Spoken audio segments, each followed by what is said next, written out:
Hello students, আমি সুরজিৎ ঘোষ আবার ফিরে এসেছি তোমাদের সামনে একেবারে নতুন একটা টপিক নিয়ে। আজকে আমরা যে টপিকটা নিয়ে পড়ব সেটা হলো কুইট ইন্ডিয়া মুভমেন্ট বা ভারত ছাড়ো আন্দোলন। তোমরা সবাই জানো এই আন্দোলন ভারতবর্ষে গান্ধিয়ান মুভমেন্ট বলে যে মুভমেন্টটাকে আমরা বলি, গান্ধীজির আন্দোলন, মহাত্মা গান্ধীর আন্দোলন, সেই আন্দোলনের একেবারে শেষ প্রান্ত আমরা বলতে পারি এই ভারত ছাড়ো আন্দোলনকে। ভারতবর্ষের একটা বৃহত্তর আন্দোলন এই বলতে পারি আমরা ভারত ছাড়ো আন্দোলনকে। আমরা আজকে এই ভারত ছাড়ো আন্দোলন নিয়ে আলোচনা করব এবং তোমরা জানো এই ভারত ছাড়ো আন্দোলন বা কুইট ইন্ডিয়া মুভমেন্ট ভারতবর্ষে ব্রিটিশদের মৃত্যু ঘণ্টাকে বাজিয়ে দিল। অ্যাকচুয়ালি শুধু মৃত্যু ঘণ্টাকে বাজালো না, শুধু ভারতীয়রা নয়, ব্রিটিশরাও বুঝতে পেরেছিল ভারতবর্ষে তাদের দিন শেষ হয়ে এসছে। ইভেন আমরা দেখব পরে যে লর্ড ওয়াভেল অবধি বলতে বাধ্য হয়েছেন যে এবার আমাদের পিছু হটার সময় এসেছে এই আন্দোলনের মধ্যে দিয়ে।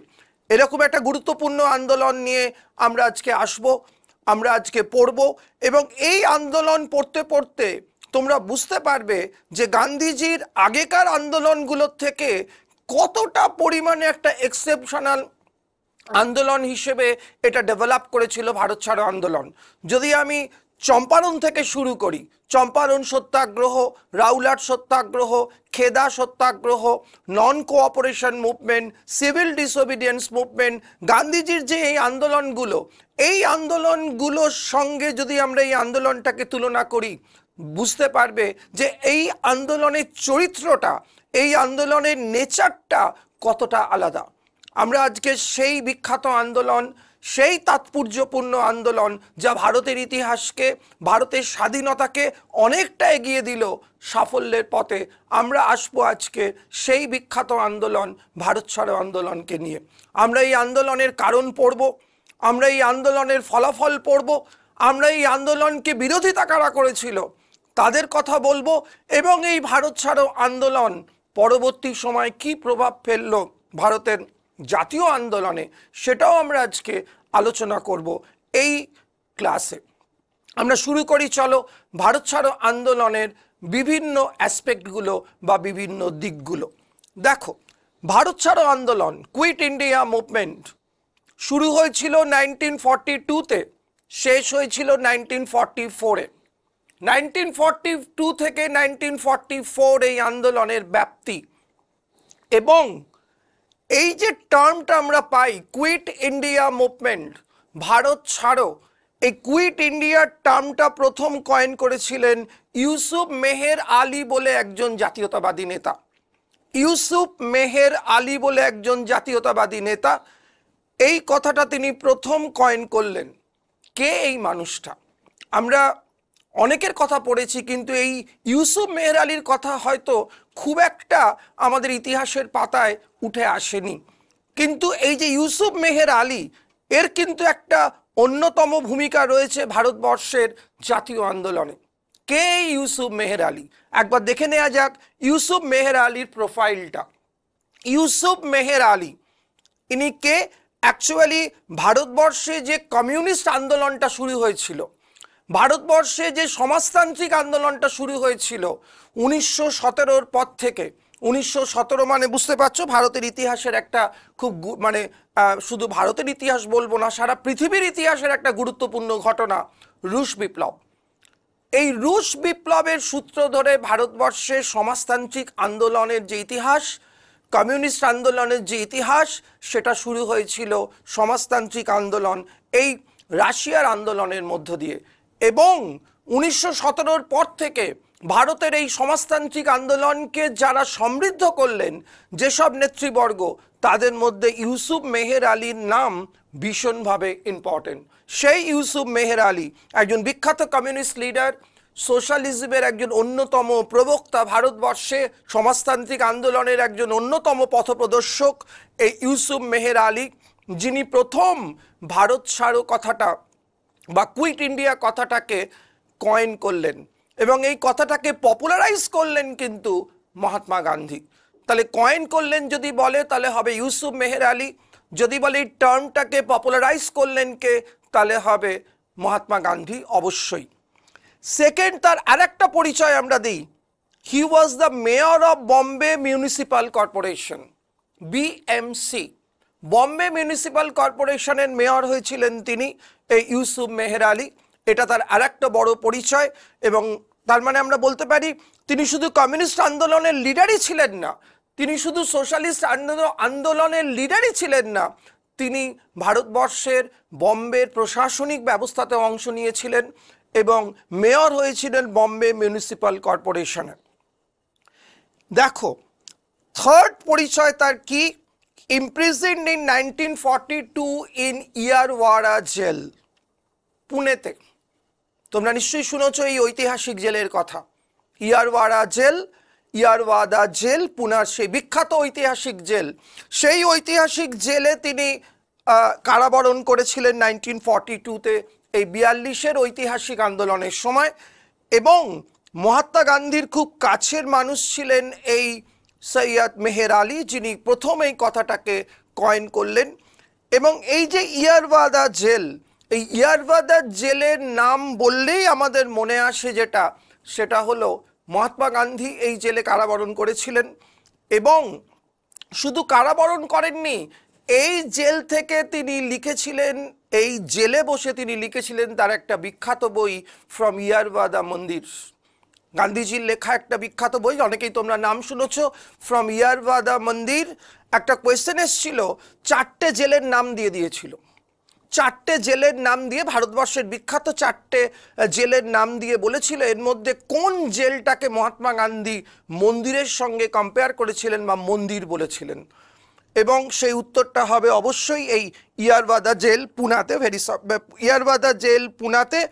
এই জেলে বসে তিনি লিখেছিলেন তার বিখ্যাত অভিজ্ঞতা, জাতীয় আন্দোলনের অভিজ্ঞতা, ব্রিটিশদের বিরুদ্ধে সংগ্রামের অভিজ্ঞতা, এই ইয়ারওয়াড়া জেলে বসে। সুতরাং সেই জেলেই কারাবরণ করেছিলেন সেই সৈয়দ ইউসুফ মেহের আলী, যিনি কুইট ইন্ডিয়া এই শব্দটাকে প্রথম কয়েন করলেন ভারতবর্ষের ইতিহাসে। কুইট ইন্ডিয়া মুভমেন্ট বা ভারত ছাড়ো আন্দোলন। একটা কথা তোমাদের বলে দিই, ভারতবর্ষের জাতীয় আন্দোলনে দেখবে যে বিভিন্ন রকমের স্লোগান উঠেছে, বিভিন্ন সময় বিভিন্ন আন্দোলনের সময় বিভিন্ন স্লোগান উঠেছে। তেমনি কুইট ইন্ডিয়া মুভমেন্টের সময় স্লোগান উঠেছে, আমরা পরে আসছি সেই স্লোগানে, তোমরা সবাই জানো ডু অর ডাই স্লোগান উঠেছিল। এবং এটাও আমরা দেখেছি যে এমন কিছু আন্দোলন এই স্লোগানগুলোকে কি করেছে না, অনুপ্রাণিত করেছে বা আন্দোলনে সমৃদ্ধ করেছে। কুইট ইন্ডিয়ার মতো আর একটা শব্দ 1928-এ সারা ভারতবর্ষকে যেটা প্লাবিত করেছিল, যে স্লোগানটা মানুষের মুখে, সমস্ত মানুষের মুখে মুখে যে স্লোগানটা আমরা শুনেছিলাম, সেটা হলো সাইমন গো ব্যাক, সাইমন ফিরে যাও। সাইমন কমিশনের এগেনস্টে তীব্র আন্দোলন ভারতবাসীর, ভারতের জাতীয়তাবাদী আন্দোলনের নেতৃবৃন্দের। সেই সাইমন গো ব্যাক টাইটেলটাও, সাইমন গো ব্যাক স্লোগানটাও কয়েন করেছিলেন এই Yusuf Meher Ali. Simon go back এই কয়েনটাও, মানে এই টার্মিনোলজিটারও কয়েন ফার্স্ট আমরা দেখতে পাচ্ছি ইউসুফ মেহের আলী করেছিলেন 1928-এ, সাইমন গো ব্যাক। তাহলে তোমার যদি বলে সাইমন গো ব্যাক, এটাও ইউসুফ মেহের আলী, আর কুইট ইন্ডিয়া এই স্লোগানটা যদি বলে, এটাও ইউসুফ মেহের আলী। তাহলে এই ভারত ছাড়ো আন্দোলন, ভারত ছাড়ো এই যে ঐতিহাসিক শব্দটা, এটা প্রথম জাতীয় আন্দোলনে নিয়ে এলেন এই ইউসুফ মেহের আলী। এরকম আরও প্রচুর শব্দ আমরা পাই যে শব্দগুলো থেকে প্রশ্ন আসে, যেমন ইনকিলাব। তোমাকে প্রশ্ন দেবে ইনকিলাব শব্দটা প্রথম কে কয়েন করেছিলেন। তারপরে আরেকটা শব্দ দেয় ইনকিলাব জিন্দাবাদ, এই শব্দটা, এই স্লোগানটা কে কয়েন করেছিলেন। তেমনই এই দুটো স্লোগান আমাদের মনে রাখতে হবে, একটা সাইমন গো ব্যাক, একটা কুইট ইন্ডিয়া। সুতরাং ভারত ছাড়ো আন্দোলনের সূচনা হলো 1942-তে। আমরা আস্তে আস্তে আসব কেন এই আন্দোলনের ডাক দেওয়া হলো, গান্ধীজি কেন এই আন্দোলনের ডাক দিলেন, কোন প্রেক্ষাপটে এই আন্দোলন সংগঠিত হলো, কি কি ঘটনা ঘটেছিল ভারত ছাড়ো আন্দোলনের আগে। 42 এর আগে বা 42-তে কি ঘটনা ঘটলো এই আন্দোলন শুরু হওয়ার আগে। আমরা একটা একটা করে স্লাইডে আসবো, সেই ঘটনাগুলো দেখব, কিভাবে এই আন্দোলন পরিচালিত হয়েছে, কেন এই আন্দোলন হয়েছে এবং আন্দোলনের প্রভাব কি ছিল। চলো আমরা নেক্সট স্লাইডে দেখি। প্রথমে আমরা দেখে নিই এই ভারত ছাড়ো আন্দোলনের আরো কি নাম আছে। ভারত ছাড়ো আন্দোলনের আরো 3টে নাম আমরা দেখতে পাচ্ছি। ফার্স্ট, অগস্ট রেভলিউশন, যেটাকে আমরা বলছি অগস্ট ক্রান্তি। ক্রান্তি মানে বিদ্রোহ, তোমরা জানো। অগস্ট রেভলিউশন ভারত ছাড়ো আন্দোলনের আর একটা নাম, অগস্ট রেভলিউশন বা অগস্ট ক্রান্তি। কেন এরকম নামকরণ করা হলো, কেন এটাকে অগস্ট ক্রান্তি বলা হলো, তার কারণ তোমরা জানো এই আন্দোলনটা সংগঠিত হয়েছিল, শুরু হয়েছিল 9 অগস্ট থেকে। অগস্ট মাসের আন্দোলন বলে এটাকে বলা হলো অগস্ট মুভমেন্ট বা অগস্ট আন্দোলন বা অগস্ট ক্রান্তি। নাম্বার 2-তে দেখো, খুব ইম্পর্টেন্ট, লিডারলেস মুভমেন্ট। পরীক্ষা এসেছিল 4টে মুভমেন্ট দিয়ে, বলেছিল এর মধ্যে কোন মুভমেন্টটা লিডারলেস। এটা একটা অদ্ভুত টার্মিনোলজি, লক্ষ্য করো। লিডারলেস মুভমেন্ট, একবার বলছে লিডারলেস, আবার বলছে মুভমেন্ট। আমরা তো এরকম কখনো শুনিনি যে একটা আন্দোলন হচ্ছে যেখানে নেতা নেই। আমরা তো এরকম কথা ভাবতেই পারি না যে রাস্তা দিয়ে গাড়ি চলছে কিন্তু গাড়িতে ড্রাইভার নেই, ট্রেন চলছে তো ট্রেনের ড্রাইভার নেই। এটা তো হয় না কখনো। মুভমেন্ট সবসময় লিডাররাই পরিচালনা করবে। তাহলে কেন আমরা ভারত ছাড়ো আন্দোলনকে লিডারলেস মুভমেন্ট বলবো? তাহলে কি এই আন্দোলনে কোনো নেতা ছিল না? তাহলে এই আন্দোলনটাকে চালালো কে? এত বড় একটা আন্দোলন, কেন এই মুভমেন্টটাকে লিডারলেস বলা হয়?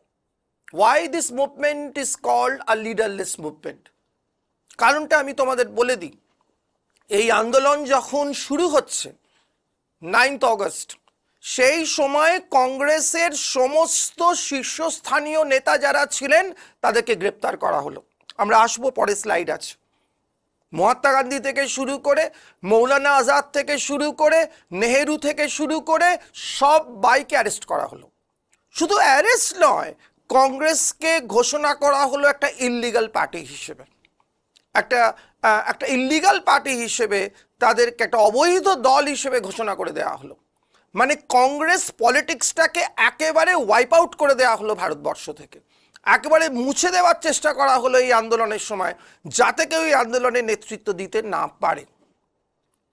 এর ফলে যে গ্যাপটা তৈরি হয়েছিল, এর ফলে যে শূন্যস্থানটা তৈরি হলো এদের গ্রেপ্তারের জন্য, এই শূন্যস্থানটার জন্যই এই মুভমেন্টটাকে অনেকে বলেছে লিডারলেস মুভমেন্ট। কিন্তু আদৌ কি এটা সত্যি কি লিডারলেস? লিডারলেস মুভমেন্ট তো হয় না। এই ভ্যাকিউমটাকে, এই শূন্যস্থানটাকে ফিল্ড আপ করার জন্য এগিয়ে এলো কংগ্রেসেরই একটা প্ল্যাটফর্ম, কংগ্রেসেরই একটা প্ল্যাটফর্ম, কংগ্রেসেরই একটা উইং, কংগ্রেসের একটা সোশ্যালিস্ট উইং, যেটার নাম ছিল কংগ্রেস সোশ্যালিস্ট পার্টি। 1934-এ তৈরি হয়েছিল, তোমরা জানো। জয়প্রকাশ নারায়ণ যারা এখানে ইম্পর্টেন্ট রোল প্লে করেছিলেন এই কংগ্রেস সোশ্যালিস্ট পার্টির ফাউন্ডেশনে, সেই কংগ্রেস সোশ্যালিস্ট পার্টির লিডাররা এগিয়ে এলো এই আন্দোলনকে নেতৃত্ব দেবে বলে। সুতরাং এই আন্দোলনটা লিডারলেস এই কারণেই যে প্রথমের দিকে এই আন্দোলনের সমস্ত নেতাদের গ্রেপ্তার করা হয়েছিল, কংগ্রেসের সমস্ত নেতাদের। তারপরে এই আন্দোলনটাকে নেতৃত্ব দিতে এগিয়ে এসেছিল কংগ্রেস সোশ্যালিস্ট পার্টির বিভিন্ন লিডারদের নাম আমরা আসবো পরে। সুতরাং এই জন্য এই মুভমেন্টটাকে বলা হয়েছিল অন্তত কিছু সময়ের জন্য ইট ওয়াজ এ লিডারলেস মুভমেন্ট, অর্থাৎ নেতাহীন আন্দোলন, নেতৃত্বহীন আন্দোলন, লিডারলেস মুভমেন্ট। ওকে, নেক্সট আর একটা নামে ডাকা হয় কুইট ইন্ডিয়া মুভমেন্টকে, সেটা হলো spontaneous movement. Why the Quit India movement is called spontaneous movement? Spontaneous শব্দটার বাংলা মানে আমরা মোটামুটি সবাই জানি, মানে স্বতঃস্ফূর্ত। স্বতঃস্ফূর্ত মানে কি? একেবারে নিজের থেকে শুরু হচ্ছে, কেউ এটাকে পুশ করছে না, কেউ এটাকে ধাক্কা দিচ্ছে না, এটা আপনা থেকেই শুরু হচ্ছে যেটা, সেটাই স্পন্টেনিয়াস। এই মুভমেন্টটাকে বলছে স্পন্টেনিয়াস মুভমেন্ট বাট হোয়াই? কেন এই মুভমেন্টটাকে স্পন্টেনিয়াস বলছে? তার কারণ আমরা যদি একটু আগের দিকে দেখি, আগে যে আন্দোলনগুলো হয়েছিল, যেমন নন কোঅপারেশন মুভমেন্ট, যেমন সিভিল ডিসোবিডিয়েন্স মুভমেন্ট, আমরা যদি আর একটু পেছন দিকে হাঁটি, যদি দেখি আমরা স্বদেশী আন্দোলনের কথা, তাহলে দেখব এই আন্দোলনগুলো শুরু করার আগে একটা প্ল্যানিং করে নেওয়া হতো। কংগ্রেসের পক্ষ থেকে একটা রেজলিউশন নেওয়া হতো, একটা প্ল্যানিং হতো। এই প্ল্যানিংয়ে কি থাকতো?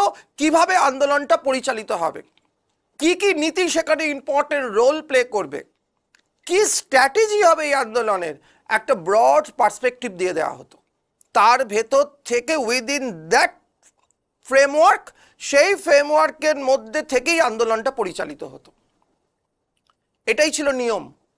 কিন্তু ভারত ছাড়ো আন্দোলনটা পরিচালিত হলো এইরকম কোনো বাঁধা ধরা ছকে নয়, এইরকম কোনো বাঁধা ধরা ছক বা বাঁধা ধরা কোনো আউটলাইনের মধ্যে দিয়ে নয়। এই জন্য এই আন্দোলনটাকে বলছে স্পন্টেনিয়াস মুভমেন্ট। মানে কোনো রকম বাঁধা ধরা কোনো পার্সপেক্টিভ ঠিক করে দেওয়া হয়নি, কোনো আইডিওলজিও ঠিক করে দেওয়া হয়নি, কোনো নীতিও ঠিক করে দেওয়া হয়নি, কোনো স্ট্র্যাটেজিও সেভাবে বলা হয়নি। তো এইরকম একটা জায়গা থেকে আন্দোলনটা উঠে এসেছিল বলে কোনো হিস্টোরিয়ান এটাকে বলছে ইট ওয়াজ এ স্পন্টেনিয়াস মুভমেন্ট। একেবারে নিজের থেকে উঠে আসা একটা আন্দোলন, একটা স্বতঃস্ফূর্ত আন্দোলন। তাহলে আমাদের মনে রাখতে হবে এই তিনটে জিনিস: একটা অগাস্ট রেভলিউশন এই মুভমেন্টের নাম, একটা লিডারলেস মুভমেন্ট, আর একটা স্পন্টেনিয়াস মুভমেন্ট বা স্বতঃস্ফূর্ত আন্দোলন। তোমরা একটা জিনিস জানো নিশ্চয়ই, আমি একটু আগে যেটা বললাম, যে কোনো আন্দোলন শুরু হবার আগে একটা রেজলিউশন নেওয়া হয়। মানে কিভাবে আন্দোলনটা পরিচালিত হবে। ভারত ছাড়ো আন্দোলনের সেইভাবে কোনো বাঁধা ধরা ছক ছিল না। বাঁধা ধরা ছক মানে আমি কি বলতে চাইছি, একেবারে কোনো একটা ব্রড আউটলাইন করে দেওয়া হয়নি। গান্ধীজি বলে দেননি যে আমি এই জিনিসগুলোকে সামনে রেখে আন্দোলন পরিচালনা করব। মানে এই আন্দোলনটা এমনভাবে পরিচালিত হয়েছিল যে সামনে যে ঘটনাগুলো ঘটবে সেই ঘটনার পার্সপেক্টিভে আমরা আমাদের নীতি চেঞ্জ করব, করে এই আন্দোলনটাকে পরিচালনা করব। এবং এই রেজলিউশনগুলো যখন প্রত্যেকটা আন্দোলনের আগে দেখবে একটা রেজলিউশন নেওয়া হতো, একটা আউটলাইন ঠিক করা হতো। এই রেজলিউশনগুলো কি?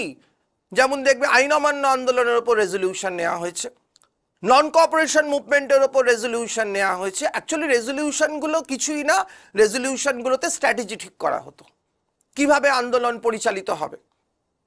আইন অমান্য আন্দোলনের রেজলিউশন পরীক্ষায় প্রশ্ন দেয়। সিভিল ডিসোবিডিয়েন্স মুভমেন্টের রেজলিউশন নেওয়া হয়েছিল কোথায়? লাহোরে 1929-এ। নন কোঅপারেশন মুভমেন্টের রেজলিউশন আবার দুটো জায়গায় তোলা হয়েছিল। প্রথমে তোলা হয়েছিল কলকাতা সেশনে, স্পেশাল সেশন ছিল 1920-তে। এখানে প্রথম তোলা হয়েছিল রেজলিউশনটা।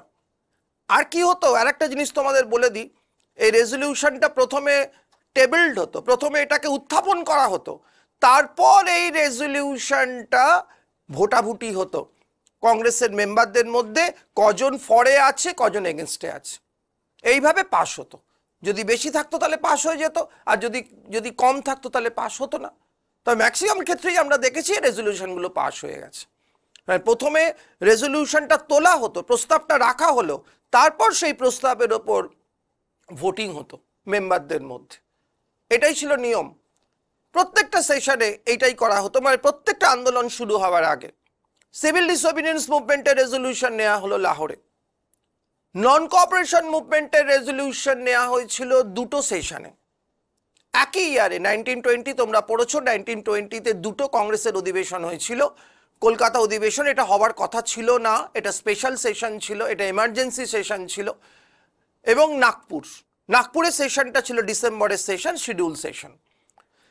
নন কোঅপারেশন মুভমেন্টের রেজলিউশনটা প্রথম তোলা হলো কলকাতায়, কলকাতা অধিবেশন 1920।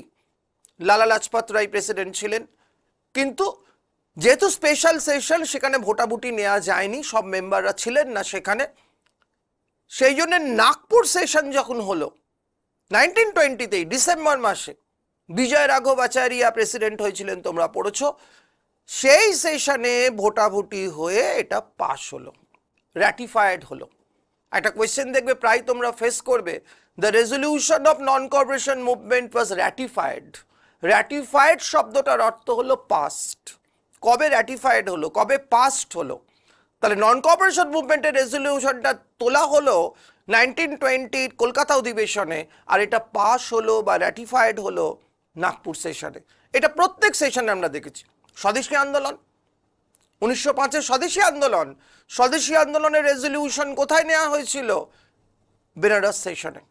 1905-এর বেনারস অধিবেশন তোমরা জানো, গোপালকৃষ্ণ গোখেল প্রেসিডেন্ট ছিলেন। সুতরাং আমি এটাই বলতে চাইছি, প্রত্যেক মুভমেন্ট শুরু হওয়ার আগে একটা রাফ একটা এস্টিমেট করা হতো, একটা আউটলাইন ঠিক করা হতো কোন পথে আন্দোলন হবে। ভারত ছাড়ো আন্দোলনের, এটাকে আমরা স্পন্টেনিয়াস মুভমেন্ট বলছি বটে, কিন্তু একটা মিনিমাম রেজলিউশন এখানে নেওয়া হয়েছিল এই আন্দোলন শুরু হওয়ার আগে। এই রেজলিউশনটা জাস্ট এইটুকুই বলা হয়েছিল যে এই আন্দোলনটা কিভাবে চলবে, না সামনে যে ঘটনাগুলো ঘটবে সেই ঘটনার পরিপ্রেক্ষিতে এই রেজলিউশনগুলো বা নীতিগুলো আমরা চেঞ্জ করব। কোনো হার্ড অ্যান্ড ফাস্ট রুল আমরা রাখবো না। কোথায় এই রেজলিউশন নেওয়া হলো একটু আমরা দেখে নিই। কয়েকটা ব্যাপার এখান থেকে প্রশ্ন দেয়। 14 জুলাই 1942, ভালো করে ফলো করো এই জায়গাটা, বিসিএস এসেছিল মেন্সে। 14 জুলাই 1942 রেজলিউশনটা অ্যাডপ্ট হলো ওয়ার্ধাতে। ওয়ার্ধায় কংগ্রেসের মিটিংয়ে রেজলিউশনটা প্রথম তোলা হলো। যেরকমটা তোলা হয়েছিল নন কোঅপারেশন মুভমেন্টের প্রস্তাবটা কলকাতা অধিবেশনে 1920-তে, এটা অ্যাডপ্ট করা হলো, তোলা হলো ওয়ার্ধাতে জুলাই মাসে। 14 জুলাই। ওয়ার্ধা কোথায়? মহারাষ্ট্রের একটা জায়গা। ওয়ার্ধার সঙ্গে তোমরা জানো যে গান্ধীজির একটা কানেকশন ছিল সেই ওয়ার্ধা। এই ওয়ার্ধাতে প্রথম 14 জুলাই 42-তে রেজলিউশনটা উত্থাপিত হলো। সেই রেজলিউশনটা এবার দেখো কি হলো, 8 অগস্ট 1942 এই রেজলিউশনটা পাস হলো বম্বেতে, একেবারে নন কোঅপারেশন মুভমেন্টের মতো। নন কোঅপারেশন মুভমেন্টে আমরা যেমন দেখেছিলাম কলকাতা আর নাগপুর, এখানে দেখছি ওয়ার্ধা আর তার সঙ্গে হচ্ছে বম্বে।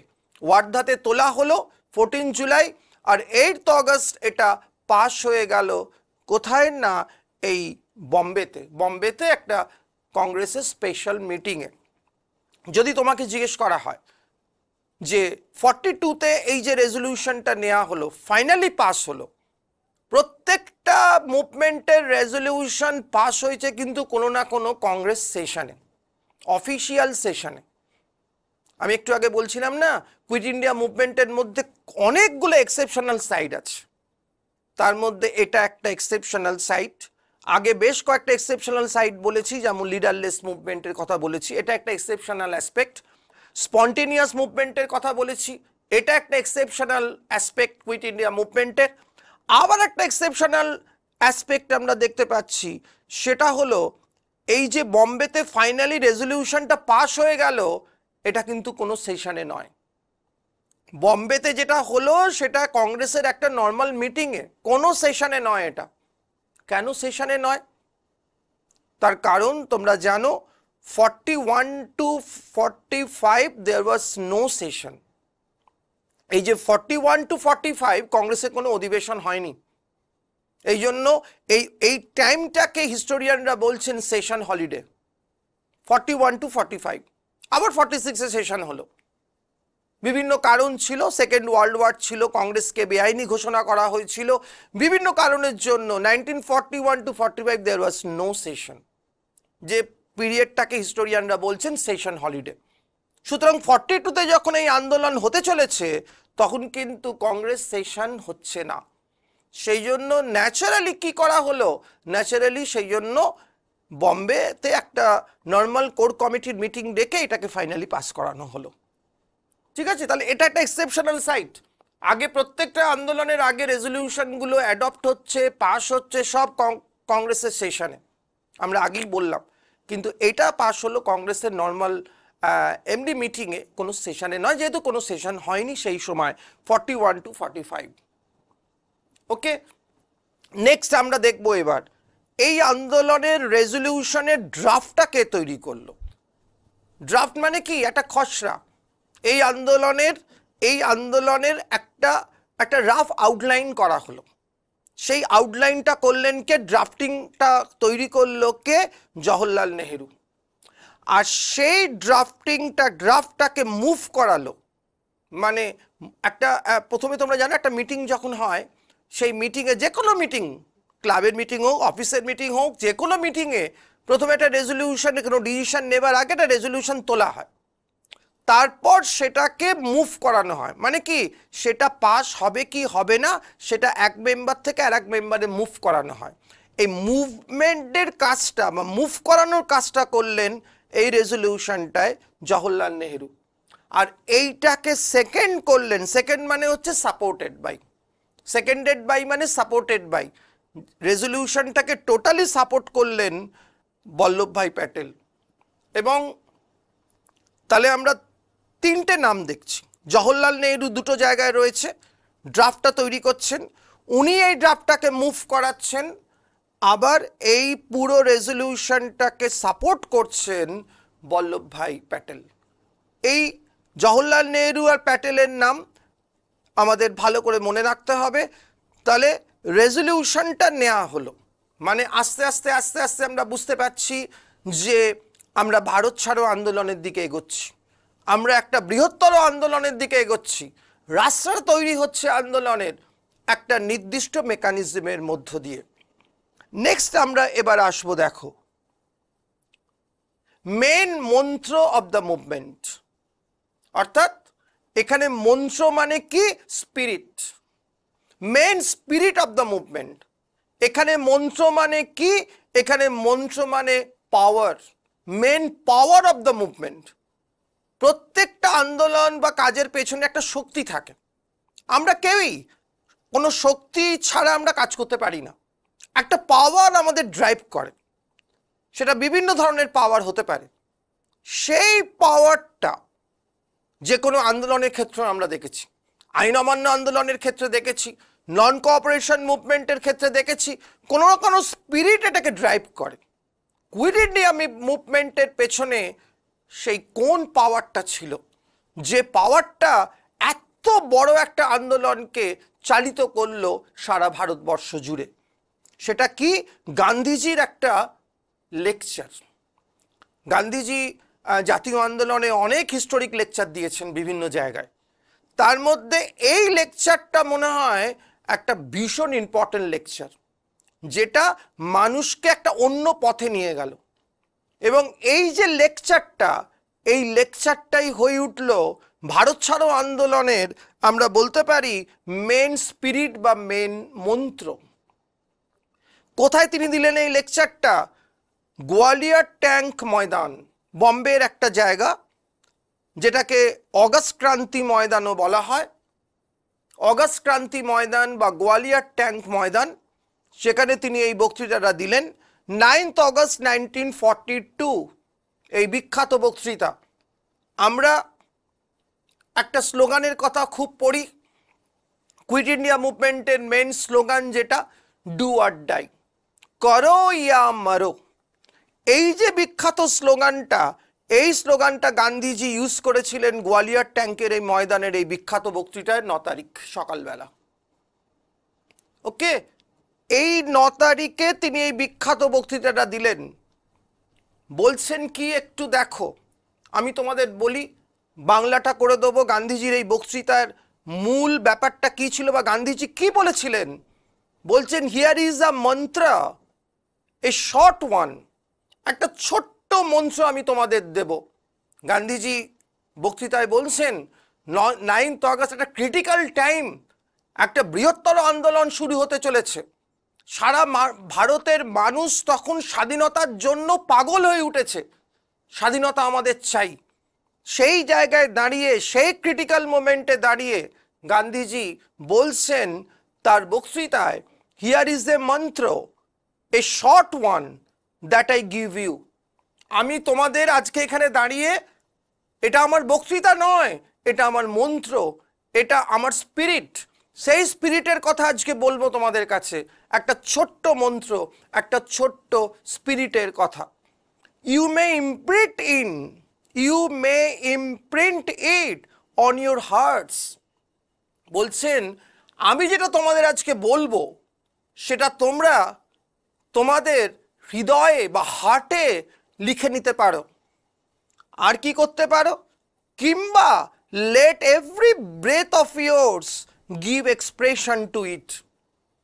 নয় তুমি তোমার হৃদয়ে লিখে নাও এই মন্ত্রটা, না হলে তুমি তোমার শ্বাস প্রশ্বাসের মধ্যে রাখো আমার এই মন্ত্রটাকে। গান্ধীজি বলছেন তার এই ঐতিহাসিক বক্তৃতায়, হাজার হাজার মানুষ শুনছে গোয়ালিয়র ট্যাঙ্কে দাঁড়িয়ে, যে কিছু একটা করতেই হবে এবার। একদম পিঠ দেওয়ালে গিয়ে ঠেকেছে, আর এগোনোর জায়গা নেই। নয় আমরা থাকবো, নয়তো ওরা থাকবে। কি বলছেন নেক্সট? তিনি বলছেন দ্য মন্ত্র ইজ, মন্ত্রটা কি? কোন মন্ত্র আমি তোমাদের দেব আজকে? কোন স্পিরিটে আজকে আমি তোমাদের অনুপ্রাণিত করব? কোন মন্ত্রের ওপর ভিত্তি করে তোমরা আজকে তোমাদের শেষ লড়াইটা করবে? কি সেই মন্ত্র? সেই বিখ্যাত মন্ত্র করো ইয়া মরো, অর ডু অর ডাই। অর্থাৎ এই সেই মন্ত্র। গান্ধীজি বলছেন আমার সেই ছোট্ট মন্ত্র, এই ছোট্ট কথাটা কিন্তু একটা বৃহত্তর কাজকে সম্পাদন করবে। কি সেই বৃহত্তর কাজ? এই ছোট মন্ত্রের ওপর বেশ করেই ভারত স্বাধীন হবে আজকে। এই ব্রত আমাদের নিতে হবে, এই মন্ত্র আমাদের উচ্চারণ করতে হবে আজকে। করেঙ্গে ইয়ে মরেঙ্গে, করো ইয়া মরো। তারপর বলছেন, এখানেই থামেননি গান্ধীজি। গান্ধীজি বলছেন তার বক্তৃতায়, we shall either free India, আমরা নয় ভারতকে স্বাধীন করব, না হলে সেই স্বাধীন করতে গিয়ে আমরা মৃত্যুবরণ করব। এই স্বাধীন করা আর মৃত্যুবরণ করা, এই দুটো আলটিমেটের মাঝখানে কোনো জিনিস নেই। নয় স্বাধীন করব, আর নয়তো স্বাধীন করতে গিয়ে মৃত্যুবরণ করব। নয় স্বাধীনতা, না হলে মৃত্যু। এই কথাটাই তিনি জানাতে চাইলেন সারা ভারতবাসীকে এই গোয়ালিয়র ট্যাঙ্ক থেকে তার ঐতিহাসিক বক্তৃতায়। We shall not live to see the perpetuation of our slavery. আমরা আর দেখতে চাই না, দেখতে দেখতে দেখতে আমাদের চোখ একেবারে শেষ হয়ে গেছে আমাদের এই দাসত্ব, আমাদের এই স্লেভারি ব্রিটিশদের আন্ডারে। আমরা আর এটা দেখতে চাই না, আমরা এর অবসান ঘটাতে চাই। গান্ধীজি বলছেন অনেক হয়েছে অত্যাচার, এনাফ ইজ এনাফ। এখন আমাদের কি চাই? স্বাধীনতা চাই, আমাদের এখন মুক্তি চাই। এই মুক্তি আনবে কোন স্পিরিট? সেই স্পিরিট করো ইয়া মরো, অর ডু অর ডাই। এই বিখ্যাত মন্ত্র অনুপ্রাণিত করলো ভারত ছাড়ো আন্দোলনের বাণী বলতে পারি আমরা এটাকে বলতে পারি ভারত ছাড়ো আন্দোলনের সারমন, মহাত্মা গান্ধীর সারমন, যে সারমন সারা ভারতবর্ষকে উত্তাল করে তুলল। 9th অগস্ট 1942 একটা ঐতিহাসিক দিন ভারতবর্ষের ইতিহাসে, যেদিন ভারত ছাড়ো আন্দোলনের সূচনা হলো। তাহলে এই বক্তৃতাটা একটা ইম্পর্টেন্ট রোল প্লে করলো অগস্ট ক্রান্তি ময়দানে দেওয়া বিখ্যাত বক্তৃতা 9th অগস্ট 1942। এই অনুষ্ঠানেই আরেকটা কথা তোমাদের বলে রাখি, আমরা আসবো একজন বিখ্যাত নেত্রীর কথায়, অরুণা আসফ আলীর কথায়। এই অরুণা আসফ আলী এই বক্তৃতায়, এই ময়দানেই জাতীয় পতাকা তুলেছিলেন, ওই সময় ওই সেম ডেতে, সেম মোমেন্টে গান্ধীজির পাশে থেকে। সুতরাং একটা স্মরণীয় মুহূর্ত আমরা পেয়েছি এই গোয়ালিয়র ট্যাঙ্ক ময়দানে, একটা ঐতিহাসিক ময়দান বম্বেতে, 9th অগস্ট। চলো নেক্সট আমরা দেখি এবার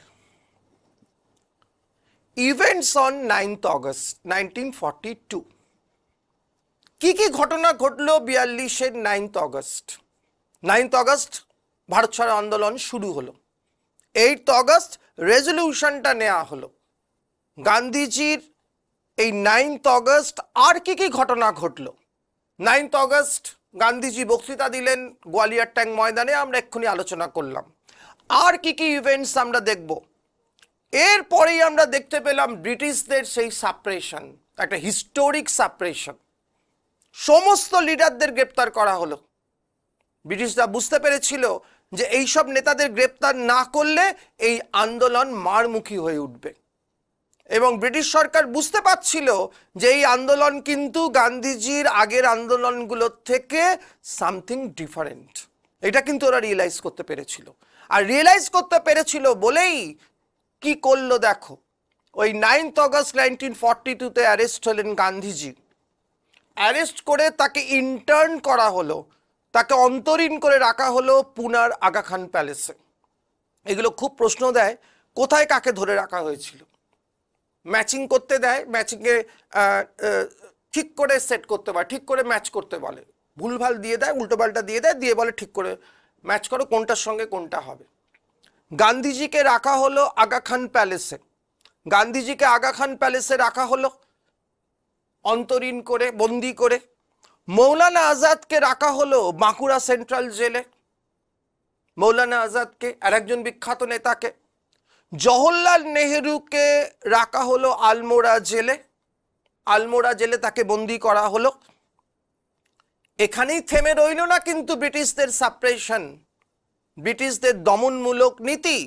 এরপর আমরা দেখলাম কি না, কংগ্রেসকে কি করা হলো না, ইল্লিগাল ডিক্লেয়ার করা হলো। বলা হলো কংগ্রেস বেআইনি দল, কংগ্রেসের কোনো আইনি কোনো ব্যাকগ্রাউন্ড নেই, সুতরাং এটাকে আমরা ব্যান করব। Congress was declared illegal.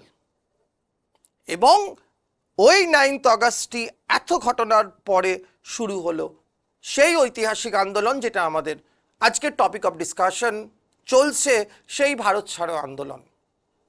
9th August শুরু হলো। এইবার তোমাদের একটা খুব ইম্পর্টেন্ট কোয়েশ্চেন বলি, গতবার বিসিএস এসেছিল, গতবার কি তার আগের বার একটা দারুণ প্রশ্ন করেছিল বিসিএস প্রিলিমসে। প্রশ্ন দিয়েছিল যে 9th August Kakori conspiracy, 9th August শুরু হয়েছিল ভারত ছাড়ো আন্দোলন 1942। ওই সেম ডেটে জাতীয় আন্দোলনে আর কি ঘটনা ঘটেছিল? 9th August, 9th August Bharat ছাড়ো আন্দোলন শুরু হয়েছিল, ওকে। আর সেই 9th অগস্টই আর কি ঘটনা ঘটেছিল, কিন্তু সালটা আলাদা। 9th অগস্ট 1942 ভারত ছাড়ো আন্দোলন, আর ওই সেম ডেট কিন্তু ইয়ারটা আলাদা। কি ঘটনা ঘটেছিল জাতীয় আন্দোলনের? আর একটা দুঃসাহসিক ট্রেন ডাকাতি ভারতের বিপ্লবীরা করেছিল, তোমরা জানো, কাকুরি কনস্পিরেসি। দুটো ডেট এক কিন্তু ইয়ার আলাদা। এইখান থেকে প্রশ্নটা দিয়েছিল যে ভারত ছাড়ো আন্দোলন 9th অগস্ট শুরু হচ্ছে, ওই দিনে আর কি ঘটনা ঘটেছিল। বুঝতে পারছো কোন অ্যাঙ্গেল থেকে প্রশ্নটা হয়েছিল? তার মানে তোমরা বুঝতেই পারছো যে তোমরা যখন প্রিপারেশনটা করবে তখন একটু দেখে নেবে যে এই ঘটনাগুলোর মধ্যে একই ডেট কোনগুলোতে রয়েছে। এরকম অনেক ঘটনার আছে একই ডেট, ইয়ার আলাদা হোক। যেমন আরেকটা তোমাদের এক্সাম্পল দিই, এটাও বিসিএস প্রিলিতে দিয়েছিল, এটা আবার ডেট ইয়ার সব দুটোই এক। 1920 1st অগস্ট, এটাও বিসিএস এসেছিল, তোমরা জানো। 1920 1st অগস্ট, এক ডেট এক ইয়ার। এখানে ইয়ারটাও এক, ডেটটাও এক। নন কোঅপারেশন মুভমেন্ট স্টার্ট হলো, আবার তার সঙ্গে তিলক মারা গেলেন, বিজি তিলক, তোমরা জানো, দুটোই এক। সুতরাং এই একই ধরনের ডেট, মিনিমাম ডেটটা দেখে নাও, ইয়ার ডিফারেন্ট হোক, এগুলো একটু দেখে নাও। এই ধরনের প্রশ্ন কিন্তু আসছে, মানে এটা তার একটা হিন্টস দিচ্ছে, এই কোশ্চেনটা দিয়েছিল। তাহলে 9th August Kakori conspiracy 1925, 9th August 1942 starting of the quit India movement, শুরু হলো ভারত ছাড়ো আন্দোলন। নেক্সট এবার আমরা আসবো, দেখো, programs of the movement. Programs মানে কি? এখানে প্রোগ্রাম মানে কিন্তু অনুষ্ঠান নয়, এখানে প্রোগ্রাম মানে হচ্ছে কর্মসূচি। কি কি কর্মসূচি নেওয়া হলো এই আন্দোলনে, কি কি প্রোগ্রামস নেওয়া হলো এই আন্দোলনে, মানে আন্দোলনকারীরা কি কি করবে এই আন্দোলনে, কি কি লক্ষ্য নিয়ে এই আন্দোলন চলবে, কি কি স্ট্র্যাটেজি নেওয়া হবে এই আন্দোলনে। আমরা বলেছিলাম এটাকে স্পন্টেনিয়াস মুভমেন্ট। তখন আমি বলেছিলাম যে এখানে সেরকম কোনো বাঁধা ধরার ছক ছিল না, কিন্তু মিনিমাম একটা প্রোগ্রাম রাখা হয়েছিল, একটা মিনিমাম প্রোগ্রাম, একটা ন্যূনতম কর্মসূচি রাখা হয়েছিল, একটা আউটলাইন রাখা হয়েছিল যেটার উপর বেস করে আন্দোলনটা এগোতে পারে। এবং বলা হয়েছিল যদি সেইটা সফল না হয় তাহলে আমরা যেভাবে ঘটনা চেঞ্জ হবে সেই ঘটনার চেঞ্জের পরিপ্রেক্ষিতে আমাদের স্ট্র্যাটেজি চেঞ্জ করব। সেই দুটো বেসিক প্রোগ্রামের কথা আমরা বলবো। দুটো বেসিক প্রোগ্রাম, দুটো বেসিক কর্মসূচি জাতীয় আন্দোলনে মানে ভারত ছাড়ো আন্দোলনে নেওয়া হলো দুটো কর্মসূচি। ফার্স্ট যেটা, এটা তোমরা জানো ভীষণভাবে ইম্পর্টেন্ট, এইটা দেখে নিতে পারো, সেটা হলো ফরমেশন অফ জাতীয় সরকার। হোয়াট ইজ জাতীয় সরকার? ইংরেজিতে বলে ন্যাশনাল গভর্নমেন্ট, বা আমরা বলতে পারি প্যারালাল গভর্নমেন্ট।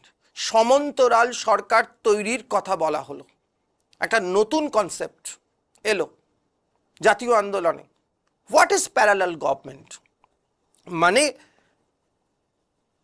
মানে ব্রিটিশ সরকারকে অগ্রাহ্য করে আন্দোলনকারীরা, ভারতীয়রা তাদের সমান্তরাল একটা সরকার তৈরি করবে। মানে একটা গভর্নমেন্টে যা যা থাকে, একেবারে রেডিও স্টেশন থেকে শুরু করে আর্মি থেকে শুরু করে সব কিছু থাকবে সেই সরকারের। একেবারে একটা সরকারের চরিত্র নেবে সেই প্যারালাল গভর্নমেন্ট।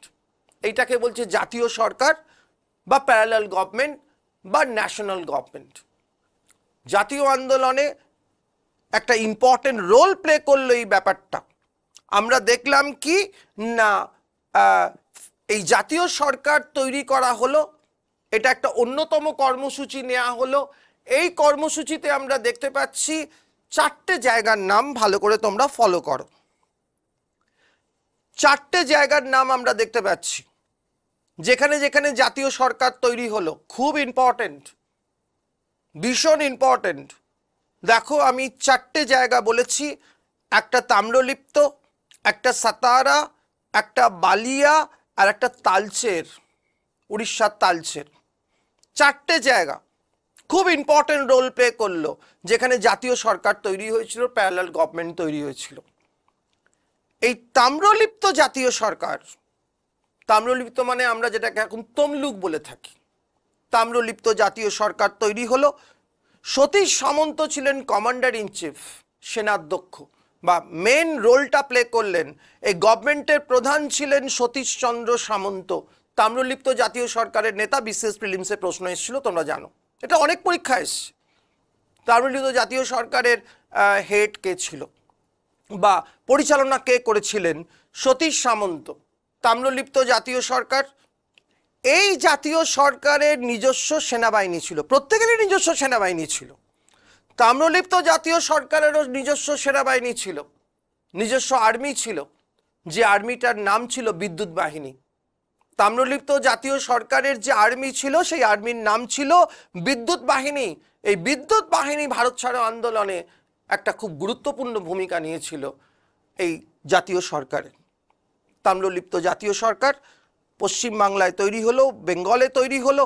নেক্সট এলো মহারাষ্ট্র, সাতারা। তোমরা তো সাতারার নাম সবাই জানো। এই সেই সাতারা, এই সেই কোন সাতারা? যে সাতারা দিয়ে শুরু হয়েছিল লর্ড ডালহৌসির ডক্ট্রিন অফ ল্যাপস 1848। সেই সাতারা একটা ঐতিহাসিক জায়গা মহারাষ্ট্রে। সেই সাতারাতেও শুরু হলো, তৈরি হলো ন্যাশনাল গভর্নমেন্ট। কারা কারা নেতৃত্বে ছিলেন? নানা পাতিল এবং ওয়াইভি চাওয়ান। পরবর্তীকালে তোমরা জানো ওয়াইভি চাওয়ান স্বাধীনতার পর জাতীয় কংগ্রেসের একটা বড় পোস্ট মানে বড় নেতা হিসেবে কাজ করেছিলেন। ওয়াইভি চাওয়ান মহারাষ্ট্রের বিখ্যাত নেতা। সেই ওয়াইভি চাওয়ান আর নানা পাতিল নেতৃত্ব দিলেন সাতারা থেকে। বালিয়া বলে যে জায়গাটা, এই বালিয়া থেকে নেতৃত্ব দিলেন চিত্তু পান্ডে বলে একজন। বালিয়া, এটা আর একটা ইম্পর্টেন্ট ন্যাশনাল গভর্নমেন্ট তৈরি হলো। আর উড়িষ্যায় তৈরি হলো তালচেরে ন্যাশনাল গভর্নমেন্ট। এই ন্যাশনাল গভর্নমেন্টের একটা নাম ছিল, যে নামটা তোমরা দেখতে পাচ্ছ, চাষি মৌলিয়া অর মজদুর রাজ। এইখানে যে সরকারটা তৈরি হলো, এই সরকারটার নাম দেয়া হয়েছিল চাষি মৌলিয়া और মজদুর রাজ। এই গভর্নমেন্টটার নেতৃত্ব দিয়েছিল লক্ষ্মণ নায়ক বলে একজন লিডার, লক্ষণ নায়ক এই মুভমেন্টের লিডার, এই গভর্নমেন্টের লিডার। তাহলে তালচের গভর্নমেন্টের নামটা ছিল চাষি মৌলিয়া আর মজদুর রাজ। আর ঠিক এরকম একটা নাম ছিল তাম্রলিপ্তেও, তাম্রলিপ্ত জাতীয় সরকার এটাকে বলা হতো, তাম্রলিপ্ত জাতীয় সরকার বা তাম্রলিপ্ত ন্যাশনাল গভর্নমেন্ট। তাহলে ফার্স্ট কর্মসূচি কি নেওয়া হলো না, জাতীয় সরকার তৈরি করা হবে যারা সরকারকে চ্যালেঞ্জ করবে, যারা সরকারকে বিরোধিতা করবে, ব্রিটিশ গভর্নমেন্টকে একটা প্যারালাল গভর্নমেন্ট হিসেবে কাজ করবে। এটা হলো ফার্স্ট প্রোগ্রাম। চলো আমরা আর একটাই যাই, আর একটা কর্মসূচিতে যাই। আর একটা সাংঘাতিক কর্মসূচি আমরা পেলাম, সেটা হচ্ছে disruption of modern communication system. এই আর একটা নতুন জিনিস এলো, এটাও আমরা আগে দেখিনি। আমি আবার বলছি, একেবারে ক্লাসের শুরুতে বলেছিলাম কুইট ইন্ডিয়া মুভমেন্ট অনেকগুলো দিক থেকে এক্সেপশনাল। এবার আর একটা এক্সেপশনাল অ্যাসপেক্ট পেলাম, disruption of modern communication system. What does it mean? মানে কি? ভারতের অর্থনীতিকে, ভারতের যোগাযোগ ব্যবস্থাকে ধরে রেখেছিল সেই সময় যে আধুনিক যোগাযোগ ব্যবস্থাগুলোকে, রেল, টেলিগ্রাফ, সেইগুলোকে অচল করে দেওয়ার নীতি নিল ভারত ছাড়ো আন্দোলনের নেতারা। মডার্ন কমিউনিকেশন সিস্টেমগুলোকে অচল করে দিতে হবে, মানে ব্রিটিশরা যাতে এই আন্দোলন দমন করতে না পারে। তোমরা জানো ব্রিটিশরা এই মডার্ন কমিউনিকেশন সিস্টেমগুলো করেছিল, তার বিভিন্ন উদ্দেশ্য ছিল। তার মধ্যে একটা উদ্দেশ্য ছিল এই যে মুভমেন্টগুলো হচ্ছে বিভিন্ন জায়গায়, সেগুলোকে খুব তাড়াতাড়ি দমন করা। সেইটাকে আটকানোর জন্য এই কর্মসূচিটা নেওয়া হলো, এই disruption of modern communication system, অর্থাৎ টেলিগ্রাফ লিঙ্ক, রেলওয়ে লিঙ্ক, এগুলোকে বিচ্ছিন্ন করে দাও যাতে করে এই আন্দোলনকে সাপ্রেস করতে না পারে ব্রিটিশ গভর্নমেন্ট। তোমরা বুঝতে পারছো নিশ্চয়ই, তোমরা মহাত্মা গান্ধীর নন কোঅপারেশন মুভমেন্ট পড়েছো, তোমরা মহাত্মা গান্ধীর সিভিল ডিসোবিডিয়েন্স মুভমেন্ট পড়েছো, তোমরা মহাত্মা গান্ধীর ভারত ছাড়ো আন্দোলন পড়ছো। কি বুঝতে পারছো? আস্তে আস্তে আমরা দেখতে পাচ্ছি গান্ধীজি নিজেকে মডিফাই করছেন অ্যাকর্ডিং টু দ্য সিচুয়েশন। যেভাবে সিচুয়েশন চেঞ্জ হচ্ছে, 1920 সিচুয়েশন 1930-এ ছিল না, 1930-এর সিচুয়েশন 1942-এ ছিল না। অর্থাৎ সিচুয়েশন অনুযায়ী গান্ধীজি নিজেকে চেঞ্জ করছেন। নন কোঅপারেশন মুভমেন্টে তিনি যতটা নন ভায়োলেন্ট ছিলেন, আমরা জানি যে চৌরি চৌরার ঘটনার সূত্র ধরে তিনি একটা অত বড় আন্দোলনকে থামিয়েই দিলেন টোটালি। ভাবো, সিভিল ডিসোবিডিয়েন্সের মুভমেন্টে গিয়ে দেখবো গান্ধীজি অনেকটাই ভায়োলেন্ট। কোত্থেকে বলছি, কেন বলছি গান্ধীজির এই ডিগ্রি অফ ভায়োলেন্সটা আবার বাড়ছে গিয়ে কিভাবে সিভিল ডিসোবিডিয়েন্স মুভমেন্টে? নন কোঅপারেশনে যেটা জিরোতে ছিল সেটা আবার আস্তে আস্তে আস্তে আস্তে ডেভেলপ করছে। আমরা সিভিল ডিসোবিডিয়েন্স মুভমেন্টের একটা অন্যতম কর্মসূচি হিসেবে পেয়েছিলাম এই ব্রিটিশদের যে নুনের গোলাগুলো আছে এইগুলোকে লুট করা। এবং তোমরা জানো মহারাষ্ট্রে বিভিন্ন জায়গায় ধারসানাতে একটা বিখ্যাত ঘটনা ঘটেছিল, নুনের গোলা লুট করা হয়েছিল। সুতরাং গান্ধীজির অ্যাটিটিউড কিন্তু চেঞ্জ হচ্ছে। এবার 42-এর আন্দোলনে এসে আমরা দেখব এই গান্ধীজির আন্দোলনেই এই মডার্ন কমিউনিকেশন সিস্টেমগুলোকে ডিসরাপ্ট করার একটা পলিসি নেওয়া হচ্ছে। এটাও তো গান্ধীজির আন্দোলন, গান্ধীজি নয় জেলে তখন, কিন্তু এই গান্ধীজিরই মাস্টার মাইন্ড এই আন্দোলন। সুতরাং গান্ধীজির আদর্শের ভ্যারিয়েশন কিভাবে চেঞ্জ হচ্ছে আমরা দেখতে পাচ্ছি from non cooperation movement to quit India movement. তাহলে দুটো প্রোগ্রামের কথা আমরা পেলাম, দুটো কর্মসূচি নেওয়া হলো, একটা formation of parallel government and number 2 the disruption of modern communication system of the British government. British সরকারের যোগাযোগ ব্যবস্থাকে প্যারালাইজ করে দাও। ওকে, সুতরাং এই দুটো কর্মসূচি তোমাদের ভালো করে মনে রাখতে হবে। ওকে, নেক্সট আমরা এবার আসবো background of the movement. Background মানে কি? প্রেক্ষাপট। এই আন্দোলন শুরু হওয়ার আগে কি কি ঘটনা ঘটেছিল, যে ঘটনাগুলো ভারত ছাড়ো আন্দোলনের পথকে তৈরি করলো। আমরা দেখে নিই 1939 থেকে 1942 ইন্ডিয়ান পলিটিক্স কিভাবে চেঞ্জ হয়েছে, কিভাবে মানে পরিবর্তিত হয়েছে তার ট্র্যাডিশনাল কোর্স থেকে। 39 থেকে 42 কি কি ঘটনা ঘটলো, যে ঘটনাগুলো ভারত ছাড়ো আন্দোলনের পথকে তৈরি করে দিল। আমাদের এটা খুব ভালো করে দেখতে হবে কি কি ঘটনা ঘটলো। এই ঘটনাগুলো থেকেও প্রশ্ন আসে। যেমন সবচেয়ে বড় ঘটনা 1939-এ war in the east and the west. পুরো দ্বিতীয় বিশ্বযুদ্ধ ফুল ফ্লেজে শুরু হয়ে গেছে। ইস্টে নেতৃত্ব দিচ্ছে কারা? জাপানের যে সাইডটা অ্যাক্সিস পাওয়ার হিসেবে। ওয়েস্টে যুদ্ধ চলছে, ইস্টে যুদ্ধ চলছে, তুমুল যুদ্ধ চলছে। সারা পৃথিবী উত্তাল হয়ে উঠেছে এই যুদ্ধে। একটা বড় ঘটনা আমরা দেখতে পাচ্ছি 39-এ, সেই যুদ্ধের প্রভাব এসে পৌঁছেছে ভারতবর্ষে। একেবারে ইম্পর্টেন্ট একটা ইম্প্যাক্ট সেকেন্ড ওয়ার্ল্ড ওয়ারের। কি ইম্প্যাক্ট? সেকেন্ড ঘটনাটা দেখো 39-এই রেজিগনেশন অফ কংগ্রেস মিনিস্ট্রি 1939। তোমাদের মনে আছে নিশ্চয়ই, কংগ্রেস 37-এ যে ইলেকশন হয়েছিল according to the recommendation of government of India act, সেই গভর্নমেন্ট অফ ইন্ডিয়া অ্যাক্ট অনুযায়ী বলা হয়েছিল প্রভিন্সিয়াল অটোনমি দেওয়া হবে, প্রদেশগুলোকে স্বায়ত্তশাসনের অধিকার দেওয়া হবে। সেই রেকমেন্ডেশনের ওপর বেস করে 37-এ ইলেকশন হলো, ফার্স্ট প্রভিন্সিয়াল ইলেকশন। একটা ঐতিহাসিক ঘটনা। সেই ইলেকশনের রেজাল্ট তোমরা খুব ভালো করে জানো, কংগ্রেস কি সাংঘাতিক ভালো রেজাল্ট করেছিল। এবং 39-এ যে কংগ্রেস 37-এ এত ভালো রেজাল্ট করে জিতলো, 39-এ সেই কংগ্রেস মিনিস্ট্রি যেখানে যেখানে তারা মন্ত্রিসভা তৈরি করেছিল ভারতবর্ষে, সেই সব জায়গা থেকে রিজাইন করলো। একটা সাংঘাতিক ঘটনা ইন্ডিয়ান পলিটিক্সে। এই সময় কংগ্রেস রিজাইন করলো 1939-এ সমস্ত জায়গাগুলো থেকে যেখানে যেখানে তারা জিতেছিল। 39-এ এই কংগ্রেসের রেজিগনেশন কেন?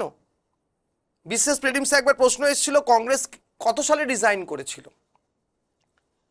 আরেকবার দিয়েছিল কংগ্রেস কেন রিজাইন করেছিল। কি হয়েছিল? ওই সেকেন্ড ওয়ার্ল্ড ওয়ারের প্রভাব। ভারতবর্ষকে ব্রিটিশরা সেকেন্ড ওয়ার্ল্ড ওয়ারে ইনভলভ করে দিয়েছিল without any consent of the British government. British সরকার without any consent of the Congress ministry. Congress মিনিস্ট্রির সঙ্গে কোনো পরামর্শ না করেই তারা ভারতীয়দের যুক্ত করে দিয়েছিল দ্বিতীয় বিশ্বযুদ্ধে। এইটা কংগ্রেসের কাছে একটা সাংঘাতিক অপমানের ব্যাপার হয়ে দাঁড়িয়েছিল। কংগ্রেস এটাকে মেনে নিতে পারেনি, এই অপমান। স্বাভাবিক ব্যাপার, যে পার্টি তখন টোটাল ইন্ডিয়ান পলিটিক্সটাকে কন্ট্রোল করছে, সেই পার্টিকে অবহেলা করে, ইগনোর করে ভারতকে দ্বিতীয় বিশ্বযুদ্ধের সঙ্গে ইনভলভ করে দিচ্ছে। এইটা সহ্য করতে পারেনি কংগ্রেস। কংগ্রেস রিজাইন করেছে সঙ্গে সঙ্গে। আর কংগ্রেস রিজাইন করার সঙ্গে সঙ্গে কিন্তু total Indian politics 360 degree turn নিয়েছে অন্যদিকে। সুতরাং এটা একটা ইম্পর্টেন্ট ঘটনা আমরা দেখতে পাচ্ছি অ্যাজ এ ব্যাকগ্রাউন্ড। নাম্বার 3-তে আমরা দেখতে পাচ্ছি ইন্ডিভিজুয়াল সত্যাগ্রহ 1940। ভীষণ ইম্পর্টেন্ট। এটা আরেকটা ইম্পর্টেন্ট ঘটনা যেটা ভারত ছাড়ো আন্দোলনের পথকে তৈরি করলো। বলা যেতে পারে ভারত ছাড়ো আন্দোলনের একটা ড্রেস রিহার্সাল। ভারত ছাড়ো, তোমরা জানো যে নাটক শুরু হওয়ার আগে একটা মঞ্চে একটা ড্রেস রিহার্সাল হয়, সমস্ত একদম কস্টিউম নিয়ে টোটালি, খালি দর্শকরাই থাকে না। নাটকের আগের দিন হয় বা দুদিন আগে হয়। হিস্টোরিয়ানরা বলছেন এই ইন্ডিভিজুয়াল সত্যাগ্রহকে the dress rehearsal of the quit India movement. যেন মনে হচ্ছে এই ইন্ডিভিজুয়াল সত্যাগ্রহ আন্দোলনটা ছিল ভারত ছাড়ো আন্দোলনের মহড়া। ঠিক যেমন যারা ওয়ার্ল্ড হিস্ট্রি পড়েছো তারা জানো যে স্প্যানিশে যে সিভিল ওয়ার, স্প্যানিশে যে যুদ্ধ হয়েছিল সেটা ছিল দ্বিতীয় বিশ্বযুদ্ধের একটা মহড়া যাকে বলা হয়। ঠিক তেমনি এই কুইট ইন্ডিয়া মুভমেন্টের মহড়া ছিল ইন্ডিভিজুয়াল সত্যাগ্রহ মুভমেন্ট 1940। কি এটা ভালো করে জেনে নিতে হবে, এখান থেকে প্রশ্ন আসে। ইন্ডিভিজুয়াল সত্যাগ্রহটা কি? দ্বিতীয় বিশ্বযুদ্ধের সঙ্গে তার সম্পর্কটা কোথায়? দ্বিতীয় বিশ্বযুদ্ধ যখন শুরু হলো, ব্রিটিশ গভর্নমেন্ট তখন ডিক্লেয়ার করে দিল যে যুদ্ধের বিরুদ্ধে কোনো কথা বলা যাবে না। যে বলবে তাকে একদম কি করা হবে না, তাকে একদম সাপ্রেস করা হবে, দমন করা হবে। মানে কি, আমাদের যে ইন্ডিভিজুয়াল রাইট, আমাদের যে বাকস্বাধীনতার অধিকার, আমাদের যে ব্যক্তি স্বাধীনতার অধিকার, সেইটাকে হরণ করার জন্য একটা নীতি নিল ব্রিটিশ সরকার 1940-তে। সেই নীতিটার বিরুদ্ধে যে আন্দোলন শুরু হলো ভারতবর্ষে, গান্ধীজির, অবশ্যই গান্ধীজির সত্যাগ্রহকে ভিত্তি করে, সেটাকেই আমরা বলছি ব্যক্তিগত সত্যাগ্রহ বা ইন্ডিভিজুয়াল সত্যাগ্রহ। তাহলে what is individual satyagraha?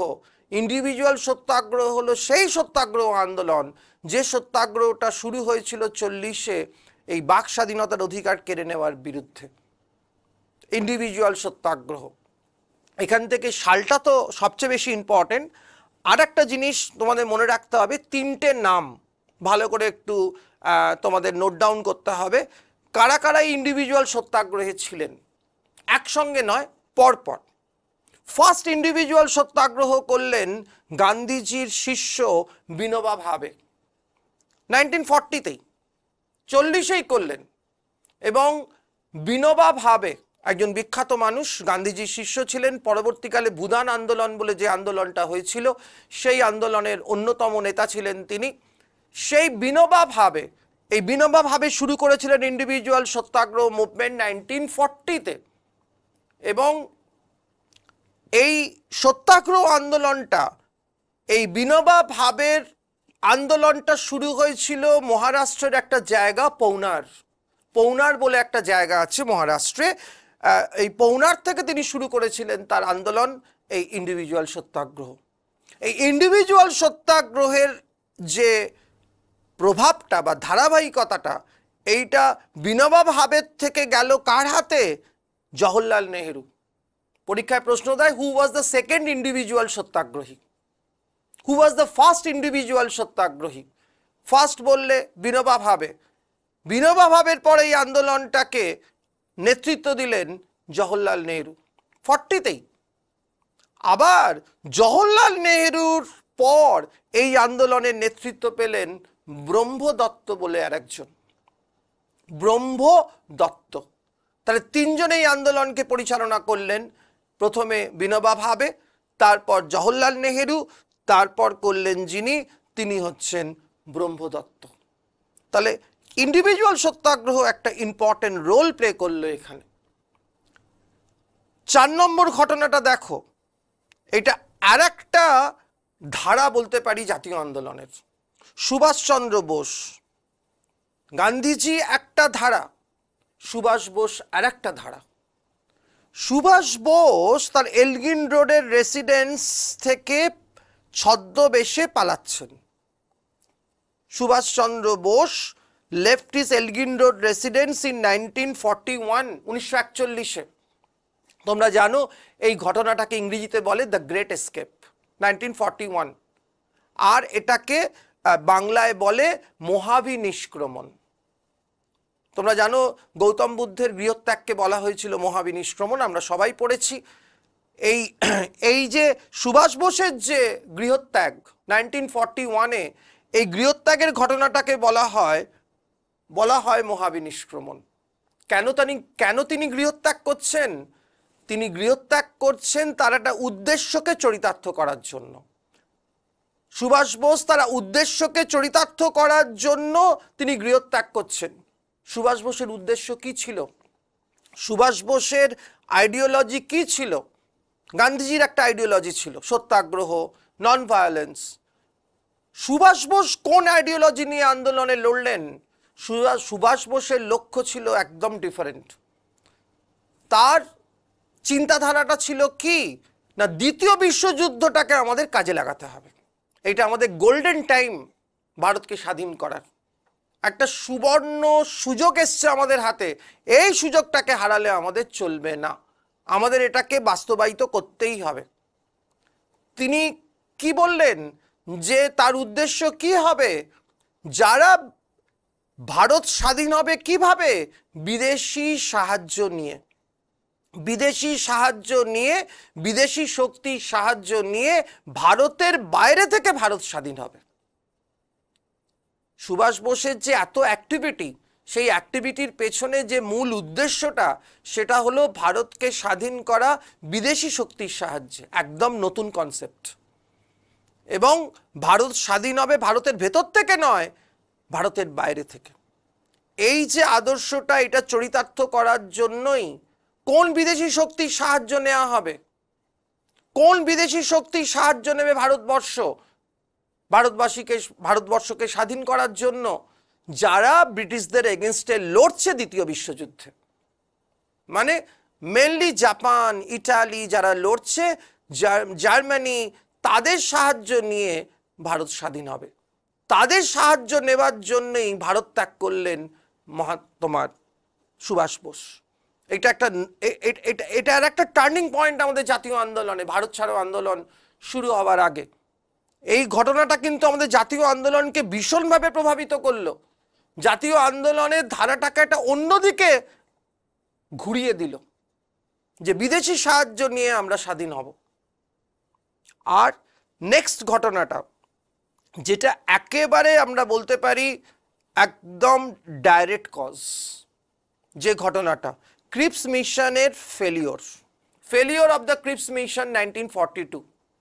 Sir Stafford ক্রিপসের নেতৃত্বে যে মিশন এসেছিল ভারতবর্ষে, তারা যে রেকমেন্ডেশন দিয়েছিল, সেই রেকমেন্ডেশনে ভারতবাসী, বিশেষ করে কংগ্রেস, খুশি হয়নি। কংগ্রেস এবং মুসলিম লীগ দুজনেই ক্রিপস মিশনকে রিজেক্ট করে দিয়েছিল। তবে এই দুটো পার্টির রিজেকশনের কারণ ছিল ডিফারেন্ট, একদম ডিফারেন্ট। কংগ্রেস কেন রিজেক্ট করলো ক্রিপস মিশনকে? না, কংগ্রেস যে ডোমিনিয়ন স্ট্যাটাসের কথা বলে আসছে বহুদিন আগে থেকে, এবং ওরা কমিটও করেছিল যে আমরা দেবো এই ডোমিনিয়ন স্ট্যাটাস অগাস্ট অফারের মাধ্যমে। সেই প্রমিসটা কিন্তু তারা রাখেনি ক্রিপস মিশনে। সেই জন্য কংগ্রেস এটাকে রিজেক্ট করে দিল। তোমরা জানো মহাত্মা গান্ধী বলেছিলেন এটাকে পোস্ট ডেটেড চেক, অনেক ক্র্যাশিং ব্যাংক। গান্ধীজি এটাকে ডিসক্রাইব করেছিলেন ক্রিপস মিশনকে 1942-তে। আর মুসলিম লীগ কেন রিজেক্ট করেছিল? মুসলিম লীগের মাথায় তখন একটাই চিন্তা, পাকিস্তান চাই, লড়কে লেঙ্গে পাকিস্তান স্লোগান উঠেছিল। সুতরাং যখন মুসলিম লীগ দেখলো এই ক্রিপস মিশনে পাকিস্তানের কোনো রেফারেন্স নেই, ওরা একেবারে মানে আউটরাইটলি এটাকে রিজেক্ট করে দিল, কোনোভাবেই আমরা মানব না। তার মানে একেবারে ক্রিপস মিশন একদম জিরো লেভেলে এসে পৌঁছলো, একেবারে টোটালি রিজেক্টেড। কংগ্রেসও নিল না, মুসলিম লীগও নিল না। এবং কংগ্রেসের পক্ষ থেকে এটাকে যে রিজেক্ট করা হলো, এই রিজেকশনেরই প্রতিফলন আমরা পেলাম ক্রিপস মিশনে, মানে ভারত ছাড়ো আন্দোলনে। যদি তোমাকে দেয় ভারত ছাড়ো আন্দোলনের ডাইরেক্ট কজ কোনটা, তাহলে তোমাকে বলতে হবে failure of Cripps mission.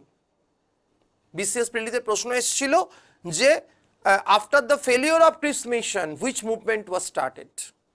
Cripps মিশন ফেলিওর হওয়ার পর কোন আন্দোলন শুরু হয়েছিল? Quit India movement. তার মানে কুইট ইন্ডিয়া মুভমেন্টের ডাইরেক্ট কজ যদি তোমাকে জানতে চায়, তাহলে অবভিয়াসলি হবে ক্রিপস মিশনের ফেলিওর 1942।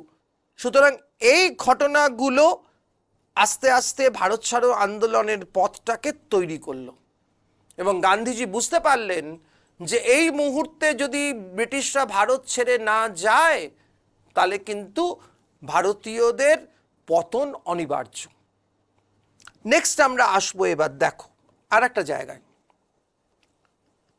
আমরা দেখে নিই একটুখানি, তাহলে আমরা কজগুলো কি কি ছিল ভারত ছাড়ো আন্দোলনের। আমরা একটু আগে একটা কজের কথা বলেছি, ফেলিওর অফ ক্রিপস মিশন। দুটো মেন কারণ, একটা ইন্টারনাল কারণ, একটা এক্সটার্নাল কারণ। যেহেতু এইভাবে কোয়েশ্চেনটা দেয়, সেহেতু আমি এর জন্য এটাকে একটা আলাদা স্লাইড আমি করেছি তার জন্য। ইন্টারনাল কজ যদি বলে, তাহলে ফেলিওর অফ ক্রিপস মিশন, মানে ভারতের মধ্যে কোন ঘটনাটা ভারত ছাড়ো আন্দোলনকে প্রভাবিত করলো, তাহলে হবে ফেলিওর অফ ক্রিপস মিশন। আর যদি বলে কোন এক্সটার্নাল ইভেন্ট, তাহলে হবে probable attack of Japan on India, এই একটা ভয়ঙ্কর সম্ভাবনা দেখা দিয়েছিল। কি সম্ভাবনা? যে কোনো সময় জাপানের ভারত আক্রমণের একটা সম্ভাবনা দেখা দিয়েছিল তখন, যেহেতু জাপান লড়ছিল তখন ইংল্যান্ডের এগেনস্টে। সুতরাং গান্ধীজি বুঝতে পেরেছিলেন যে এখনই যদি ব্রিটিশদের তাড়ানো না যায় তাহলে কিন্তু জাপান যে কোনো সময় ভারত আক্রমণ করতে পারে, এবং জাপান যদি এই সময় একে ভারতের এই অবস্থা, তাতে যদি জাপান যদি আক্রমণ করে তাহলে তো ওই যে কথাটা আছে, গোদের ওপর বিস্ফোরা হবে, একদম সেম। গান্ধীজি একটা সাংঘাতিক আশঙ্কায় পড়লেন।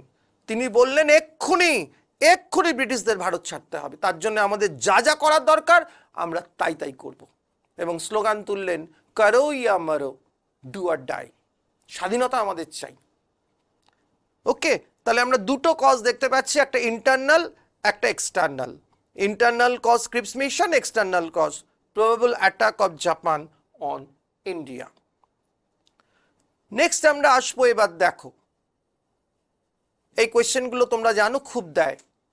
ভারত ছাড়ো আন্দোলনের সময় ভাইসরয়কে, ভারত ছাড়ো আন্দোলন যখন শেষ হচ্ছে তখন ভাইসরয়কে, ভারত ছাড়ো আন্দোলন যখন চলছে তখন কংগ্রেসের প্রেসিডেন্টকে, অ্যান্ড ইভেন ভারত ছাড়ো আন্দোলন যখন চলছে তখন ব্রিটেনের প্রাইম মিনিস্টারকে।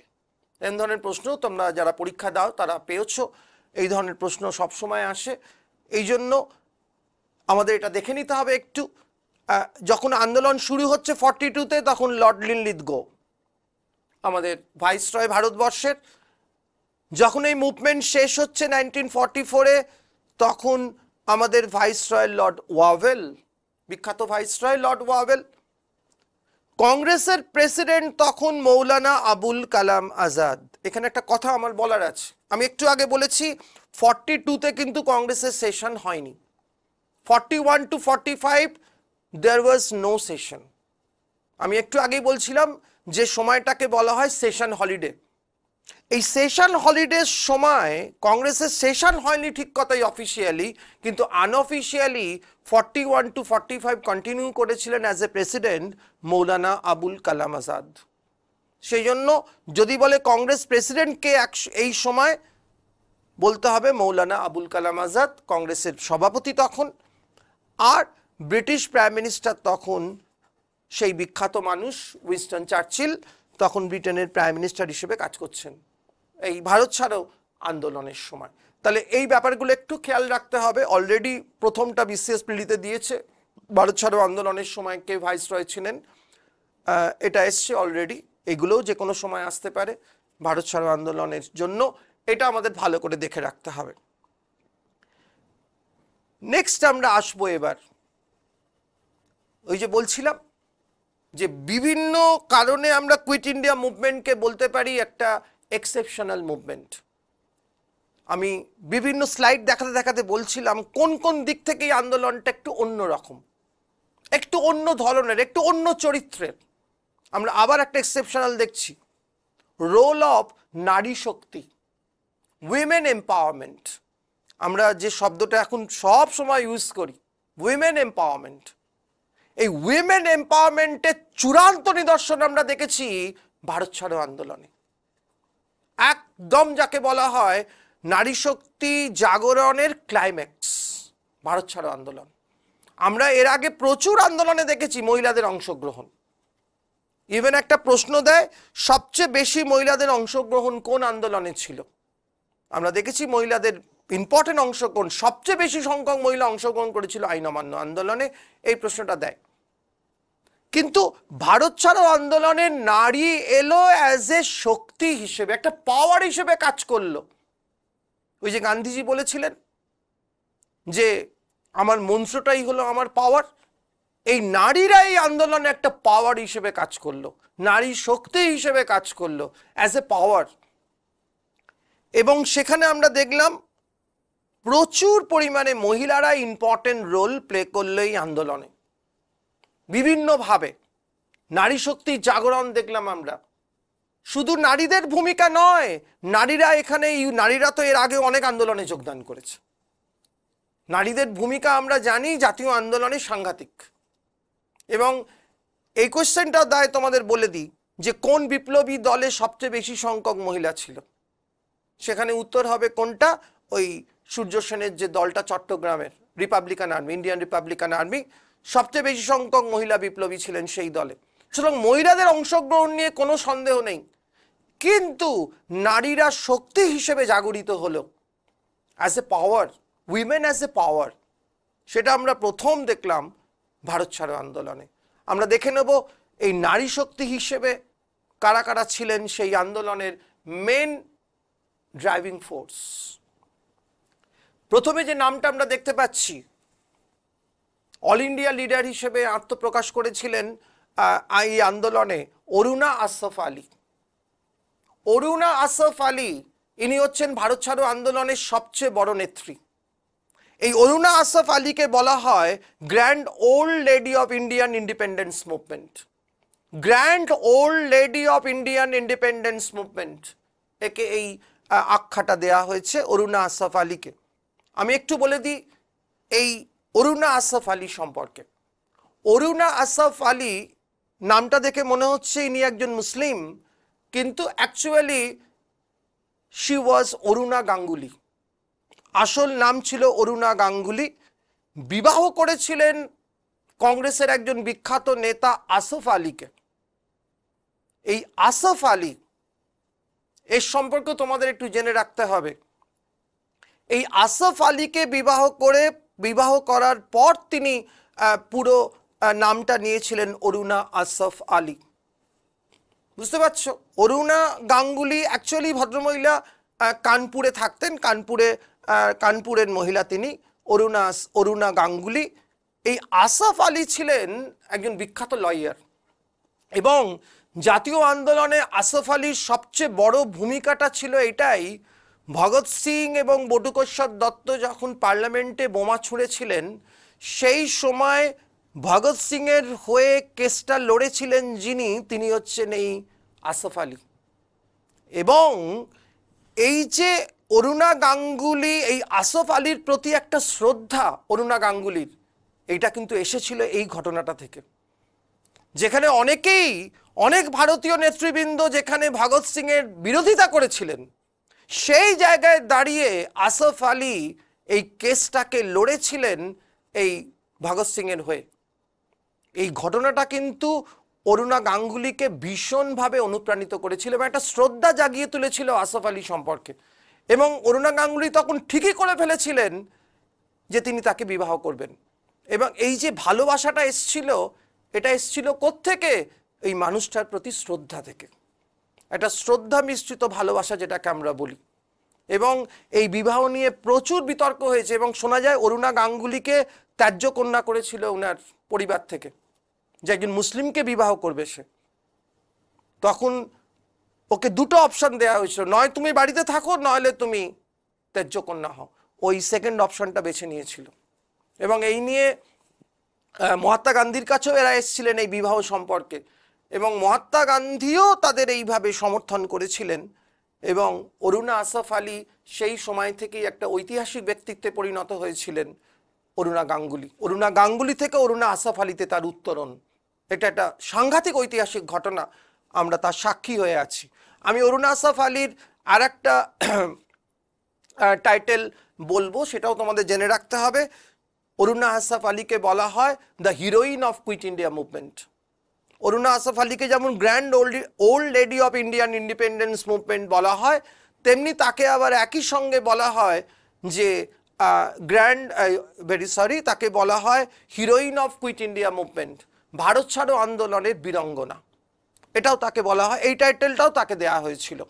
এবং আমি আগেই বলেছি, গোয়ালিয়র ট্যাঙ্কে 9 আগস্ট যে গান্ধীজি যে ঐতিহাসিক বক্তৃতাটা দিয়েছিলেন, সেই বক্তৃতার ওই সময় তিনি ন্যাশনাল ফ্ল্যাগ তুলেছিলেন গোয়ালিয়র ট্যাঙ্কে, আমরা আগেই আলোচনা করেছি। আরেকজন লিডারের নাম আমরা পাই, সেটা হলো ঊষা মেহতা। ইনিও একটা ইম্পর্টেন্ট রোল প্লে করেছিলেন। এবং ঊষা মেহতার রোলটা ছিল কোথায়? ঊষা মেহতার নেতৃত্বে একটা ফ্রি রেডিও স্টেশন তৈরি হয়েছিল, একটা স্বাধীন বেতার কেন্দ্র। আমি এক্ষুনি বলছিলাম না যে প্যারালাল গভর্নমেন্ট তৈরি হয়েছিল বিভিন্ন জায়গায়, তেমনি একটা ব্রডকাস্টিং সেন্টার তৈরি হয়েছিল, আন্দোলনকারীরা তৈরি করেছিল। বেতার কেন্দ্র তৈরি করেছিল, যেখান থেকে সাধারণ মানুষের কাছে এই ভারত ছাড়ো আন্দোলনের যে সম্বন্ধে তাদেরকে কি করা হতো, অনুপ্রাণিত করা হতো, বা তাদেরকে এই আন্দোলনের বাণী শোনানো হতো, তারা যাতে এই আন্দোলনে যোগদান করে, এই আন্দোলনের কথা প্রচার করা হতো। এই ফ্রি ব্রডকাস্টিং সেন্টারের বা ফ্রি রেডিও স্টেশনকে লিড করেছিলেন যিনি, তিনি হচ্ছেন এই উষা মেহতা। আর আমরা যেহেতু বাংলায় থাকি, তাই এই লিডারের নাম আমাদের ভুললে চলবে না ভারতের জাতীয় আন্দোলনে বা ভারত ছাড়ো আন্দোলনে। তিনি হলেন কে না, মাতঙ্গিনী হাজরা। মাতঙ্গিনী হাজরার নাম আমরা সবাই শুনেছি। মেম্বার অফ সমর পরিষদ। সমর পরিষদ বলে একটা পরিষদ তৈরি হয়েছিল তাম্রলিপ্তে, এবং সেই পরিষদের সদস্য হয়েছিলেন যিনি, যে প্ল্যাটফর্ম থেকে এই সমর পরিষদ, এই সংগঠনটার প্ল্যাটফর্ম থেকেই ভারত ছাড়ো আন্দোলন পরিচালিত হয়েছিল, এবং তিনিই ছিলেন first martyr of quit India movement, Bharat ছাড়ো আন্দোলনের প্রথম শহীদ। ভারত ছাড়ো আন্দোলনে অনেকেই শহীদ হয়েছেন, তার মধ্যে প্রথম শহীদ যদি আমরা বলি তাহলে হবে মাতঙ্গিনী হাজরা। ওকে, এই মাতঙ্গিনী হাজরা, উষা মেহতা, অরুণা আসফ আলী, এরা একটা নতুন ডাইমেনশন আনলো জাতীয় আন্দোলনে, এরা একটা নতুন মাত্রা যোগ করলো ভারত ছাড়ো আন্দোলনে নারী শক্তির বিকাশ হিসেবে। এই জন্য এটা আমাদের খুব ভালো করে দেখে রাখতে হবে। এইবার আমরা একটা জায়গায় আসি। আমরা দেখেছি ব্রিটিশদের বিরুদ্ধে যে আন্দোলনগুলো হয়েছে, কংগ্রেস করুক বা যেই করুক, সেই আন্দোলনগুলো কিন্তু মানে উইদাউট এনি অবস্ট্যাকল হয়নি। ব্রিটিশরা তো এই আন্দোলনকে দমন করবেই, কিন্তু ভারতীয়রাও দেখা যাচ্ছে ভারতীয়দের এই আন্দোলনগুলোকে অনেক ক্ষেত্রে বিরোধিতা করেছে। এই ক্লাসটা সবসময় চলেছে, থিসিস এবং অ্যান্টিথিসিস, এটা সবসময় কাজ করেছে। ভারতীয়রাই ভারতীয়দের বিরোধিতা করছে। আমরা কংগ্রেসের মধ্যে দেখেছি কি সাংঘাতিক রাইভালরি, সমস্ত আন্দোলনের এই রাইভালরি ছিল। নন কোঅপারেশন মুভমেন্টের সময় যে রেজলিউশনটা তোলা হলো, সেই রেজলিউশনটাকে কংগ্রেসের ভেতর থেকেই সেটাকে আবার কিছু কিছু লিডার বাধা দিয়েছিলেন যে আমরা এটা মানছি না। এটা তো সব সময় চলেছে এই রাইভালরি ভারতীয় রাজনীতিতে। সেই রাইভালরি আমরা দেখতে পাচ্ছি ভারত ছাড়ো আন্দোলনের সময়ও। কারা কারা ভারত ছাড়ো, কোন কোন পলিটিক্যাল পার্টি ভারত ছাড়ো আন্দোলনকে বিরোধিতা করলো, আমরা দেখে নেব একটু কোন কোন পার্টি করলো। এটা ভীষণ ইম্পর্টেন্ট কোয়েশ্চেন, অনেকবার পরীক্ষা এসছে। কমিউনিস্ট পার্টি অফ ইন্ডিয়া বিরোধিতা করলো ভারত ছাড়ো আন্দোলনকে। এইটা বলার পরেই সব স্টুডেন্টরা জিজ্ঞেস করে কেন স্যার বিরোধিতা করলো। আমি কারণটার কথা লিখেছি, কোন পার্টি বিরোধিতা করলো, কেন করলো। কেন করলোটা কিন্তু আসল, কারা কারা করলো সেটা তো জানতেই হবে, কিন্তু কেন করলো তারা, কোন পয়েন্ট অফ ভিউ থেকে তারা ভারত ছাড়ো আন্দোলনকে বিরোধিতা করলো। যেমন কমিউনিস্ট পার্টি অফ ইন্ডিয়া কোন পয়েন্ট অফ ভিউ থেকে বিরোধিতা করলো, because of their alliance with Soviet union. আমাদের ভারতবর্ষে যে কমিউনিস্ট পার্টি অফ ইন্ডিয়া ছিল তোমরা জানো, এরা সোভিয়েত ইউনিয়নের সঙ্গে এদের একটা অ্যালায়েন্স ছিল, স্বাভাবিক ব্যাপার। সোভিয়েত ইউনিয়ন ফার্স্ট কান্ট্রি যেখানে সোশ্যালিজম কায়েম হয়েছিল, সমাজতান্ত্রিক সরকার তৈরি হয়েছিল, আর আমাদের কমিউনিস্ট পার্টি অফ ইন্ডিয়াও এই সোশ্যালিজমে বিশ্বাস করত। তাই সোভিয়েত ইউনিয়নের সঙ্গে জোট থাকার জন্য তারা এই ভারত ছাড়ো আন্দোলনকে সমর্থন করতে পারেনি, তারা এটার বিরোধিতা করেছে। হিন্দু মহাসভা বিরোধিতা করেছে। কেন করেছে? Because of internal disorder. Hindu Mahasabha মানে ওদের কাছে মনে হয়েছিল এই ভারত ছাড়ো আন্দোলনটা ভারতবর্ষে একটা ডিসঅর্ডার তৈরি করবে, ভারতবর্ষে একটা বিশৃঙ্খল পরিবেশ তৈরি করবে, যাতে আমাদের স্বাধীনতা বিঘ্নিত হতে পারে। সেই জন্য হিন্দু মহাসভা এই আন্দোলনের পথ মারায়নি, এই আন্দোলনের বিরোধিতা করেছে বিকজ অফ ইন্টারনাল ডিসঅর্ডার, এই আশঙ্কা থেকে যে একটা বড় ধরনের গন্ডগোল হতে পারে এখান থেকে। মুসলিম লীগ বিরোধিতা করেছে। মুসলিম লীগ কেন বিরোধিতা করেছে? তার কারণ they were not in favor of British leaving India without partitioning it. মুসলিম লীগের তখন লক্ষ্য একটাই ছিল, ব্রিটিশরা ভারত ছেড়ে চলে যাক কিন্তু ভারতটাকে ভাগ করে দিয়ে যাক। এটাই ছিল মুসলিম লীগের মানে মানে ধ্যান জ্ঞান আমরা বলতে পারি। সুতরাং এই ভারত ছাড়ো আন্দোলনকে মুসলিম লীগ সাপোর্ট করলেন না কেন? না, তারা বুঝতে পেরেছিল, তারা মোটেই চায়নি যে ভারতবর্ষটাকে দ্বিধা বিভক্ত না করে ব্রিটিশরা চলে যাক ভারত ছেড়ে। এই ইস্যু থেকে মুসলিম লীগ এটাকে বয়কট করলো, এই আন্দোলনটাকে। আর লাস্ট নামটা দেখো, একজন বিখ্যাত কংগ্রেস লিডার, তিনি কংগ্রেসের ভেতর থেকে কংগ্রেসের ভারত ছাড়ো আন্দোলনকে বিরোধিতা করেছিলেন, চক্রবর্তী রাজাগোপালাচারী। এই কোয়েশ্চেনটা খুব দেয় যে কোন কংগ্রেস লিডার ভারত ছাড়ো আন্দোলনকে বিরোধিতা করেছিলেন। এগুলো তো অন্য পার্টি, এদের তো অন্য আউটলুক, ওদের অন্য পয়েন্ট অফ ভিউ। কিন্তু কংগ্রেস যে আন্দোলনটা শুরু করলো, সেই কংগ্রেসের আন্দোলনটাকে বিরোধিতা করলো কংগ্রেসেরই একজন লিডার, তিনি হলেন রাজাগোপালাচারী। কেন? Because he was not in favour of complete independence. Rajagopalachari সেই সময় পূর্ণ স্বরাজ্যের প্রতি তার কোনো আগ্রহ সেই সময় ছিল না, তিনি এটা বিরোধিতা করেছিলেন, এই পূর্ণ স্বরাজ। কিন্তু ভারত ছাড়ো আন্দোলন হচ্ছিল কোন পথে এগোচ্ছিল? স্বাভাবিকভাবেই পূর্ণ স্বাধীনতার পথে। সেই ব্যাপারটাকে রাজাগোপালাচারী মানে নিতে পারেননি বা অ্যাকসেপ্ট করতে পারেননি, সেই জন্য for the time being Rajagopalachari quit করেছিলেন from Congress, for the time being. সুতরাং এই রাইভালস পাওয়ারগুলোর কথা আমাদের মনে রাখতে হবে, সিপিআই, হিন্দু মহাসভা, মুসলিম লীগ এবং রাজাগোপালাচারী। এবং শুধু নামগুলো মনে রাখলে হবে না, কেন তারা এইটাকে এর রাইভাল হয়ে উঠেছিল সেই ব্যাপারটাও আমাদের মনে রাখতে হবে খুব ভালো করে। এইবার আমরা আসবো একটা খুব ইম্পর্টেন্ট জায়গায়, সেটা হলো এই আন্দোলনের ফেজগুলো কি কি, কোন কোন ফেজে এই আন্দোলন হয়েছে। আমি বলছিলাম না এটা একটা এক্সেপশনাল আন্দোলন, আবার আমরা আসবো সেই এক্সেপশনাল আর একটা অ্যাসপেক্টে। তিনটে ফেজে হয়েছে, একটা আরবান ফেজ, একটা রুরাল ফেজ, আর একটা এমনি কমন একটা লাস্ট ফেজ। আরবান ফেজ মানে কি? এই আন্দোলনটা প্রথমে ঘটেছিল কোথায়? শহরগুলোতে। এই আন্দোলন কিন্তু একসঙ্গে সব জায়গায় হয়নি, এই আন্দোলনের কয়েকটা স্টেজ ছিল।